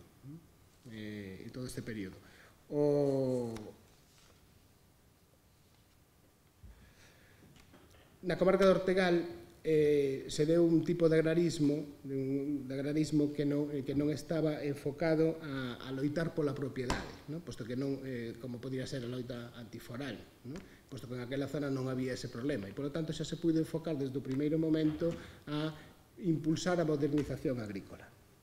Entonces, e se vai a facer con uns promotores ou impulsadores que serán Luciano e Leandro Pita Sánchez Boado e Federico Maciñeira.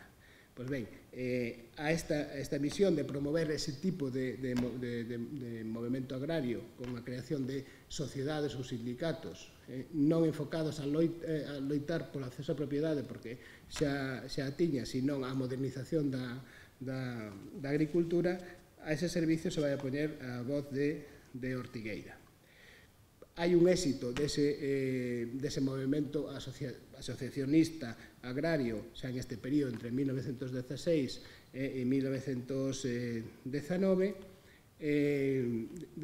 e no momento en que o sindicalismo católico agrario chega á comarca para pugnar con ese asociacionismo neutro de carácter liberal e regeneracionista encabezado por Leandro Pita Sánchez Boado, pois entón ven a competencia dos católico agrarios, que publican primeiro el boletín, creo que temos aquí, el boletín de los sindicatos católico agrarios de Ortigueira, que despois se sustituyen por Acción Agraria.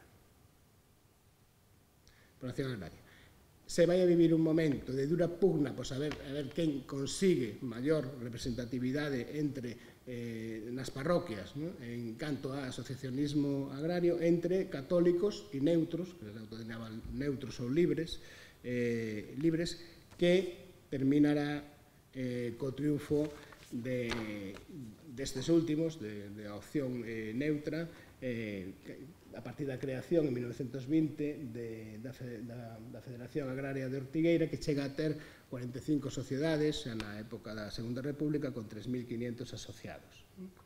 E será portavoz desta opción hasta 1936. A portavoz desta opción vai a ser la voz de Ortigueira. Polo que respecta ao boletín municipal, se publica de 1916 a 1919 e detrás dele está Federico Maciñeira e Pardo de Lama. Primeiro, é unha publicación que costea o Concello por iniciativa del, e ele é o seu único redactor da información de interés sobre o Concello, pero sobre todo da información agraria, do campo de demostracións agrícolas que tiña establecido o Concello, das paradas de sementais, etc. E tamén ten aportacións de difusión de novedades técnicas, de comercialización, etc. E colaboracións incluso de técnicos importantes da época como Rolf Codín, Hernández de Robredo, etc. É unha iniciativa personal de Federico Maciñeira que le provocou un enfrentamento e unha ruptura con Leandro Pita Sánchez Boado. É dicir, no sindicalismo neutro empezaron promovendo Leandro Pita Sánchez Boado e Federico Maciñeira, pero aquí Leandro Pita acusa de poñerse máis de parte dos sindicatos católicos e entonces se separan en ese sentido. Neste período aparece Unión e Patria, que responde simplemente á promoción da Unión Patriótica do Partido Xudicial da época de Primo de Rivera, e depois aparecen as dúas publicacións que digamos tamén son unha excepcionalidade, que sería La Voz de Cariño, de moi corta duración, e sobre todo El Pueblo de Cariño. Nacen tamén para cumplir ou interconectados con inquedanzas sociais da época, en este caso do Porto de Cariño. O Porto de Cariño, gracias ás industrias derivados da pesca, desde conserva e salazón, pois medrara moitísimo desde a segunda mitad do século XIX ata ese momento, en 1919, e había unha conciencia xeneralizada de estar desatendidos por parte da vila, rectora da comarca, e, polo tanto, en ese momento hai un pulo reivindicativo para separarse de segregación, de segregarse do Concello de Ortigueira, e ese pulo se expresa a través de, como non, en Ortigueira todos, ou na zona todos tiña o seu voceiro, e o voceiro vai a ser el pueblo de Cariño, vai haber manifestacións, pero aos 20 números se desinfla esta iniciativa, en parte porque xa lles fan promesas de mellora educativa e mellora de infraestructuras, porque hai divisións internas e porque en ese momento salta unha folga importante de mariñeiros das industrias pesqueiras.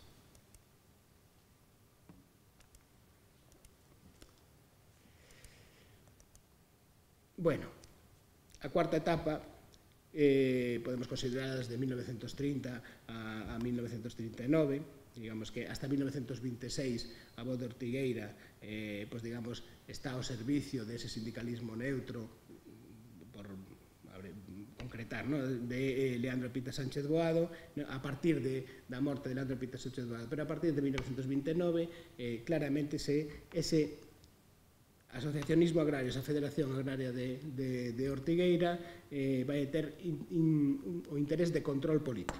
Por lo tanto, a partir de ese asociacionismo agrario se intenta chegar ao poder tanto nos concellos de todo o distrito judicial de Ortigueira como a representación a Cortes. A representación a Cortes na figura de Leandro Pita Romero e, por exemplo, no Concello de Ortigueira a través da figura do propio Jesús Fojo. Jesús Fojo Díaz, que era o director de La Voz de Ortigueira, e Leandro Pita Romero eran íntimos amigos, e codo a codo van a levar a cabo toda esa campaña apoiándose na Federación Agraria de Ortigueira para chegar ao poder. E a Voz de Ortigueira está a ese servicio. Leandro Pita Romero chegará a ser diputado a Cortes, ministro, embaixador diante da Santa Sede, e Jesús Fojo Díaz será alcalde de Ortigueira hasta o triunfo do Frente Popular en 1936. Nesta época aparecen outros periódicos que defenden outros postulados políticos, el Eco de Ortigueira, de Damaso Calvo, que aparece, unha persona que estivera antes en el Eco ortegano, e agora se presenta como candidato por a Unión Monárquica Nacional, logo La Opinión, que era voceiro do Partido Republicano Radical, e no período de 1936 e 39 tamén ten o seu voceiro a Falange Española de las Jons, que era azul, donde participou moi activamente Álvaro Cunqueiro, que estuvo en eses anos en Ortigueira. Ben, apurei así moito para, digamos, bueno, por pouco tal, e o que quise, digamos, facer un recorrido así rápido por a historia da prensa local ou comarcal de Ortigueira, e a súa un pouco vinculación de esa saída desos periódicos con os acontecementos que en cada período histórico eran dominantes na sociedade ortegana. Hai unha conexión entre as inquedanzas que hai na sociedade en cada un deses momentos, que se van a ver reflexadas na propia prensa, e esas inquedanzas son impulsadas pola propia prensa, en todos os casos. Unha prensa que, na miña experiencia personal, ten un gran valor como fonte de estudio sobre sí mesma, pero tamén unha fonte de estudio para calquer tema socioeconómico que poda haber, é dicir, a nivel comarcal, e sobre ese nivel comarcal facer, digamos, uns estudios xerais. E en ese sentido, se falaba cando cheguei, que lamento chegar tarde, se estaba falando desa conveniencia de poñer en valor o patrimonio que existe aínda en Ortigueira, o feito de que se conservase hasta 1995 en funcionamento a imprenta con toda esa maquinaria antigua que puxen aquí, a hemeroteca coas coleccións en algúns casos completas de periódicos da época, realmente sería moi conveniente de poñela en valor e apreciala na súa xusta medida, porque realmente é un patrimonio que se debe á propia familia, e en este caso o que máis me relacionei foi con David Fojo Salgueiro, nesa época en que estaba facendo eses traballos, e a gran ilusión del sería sempre conservar todo ese patrimonio íntegro e poñerlo ao servicio da sociedade. Moitas gracias.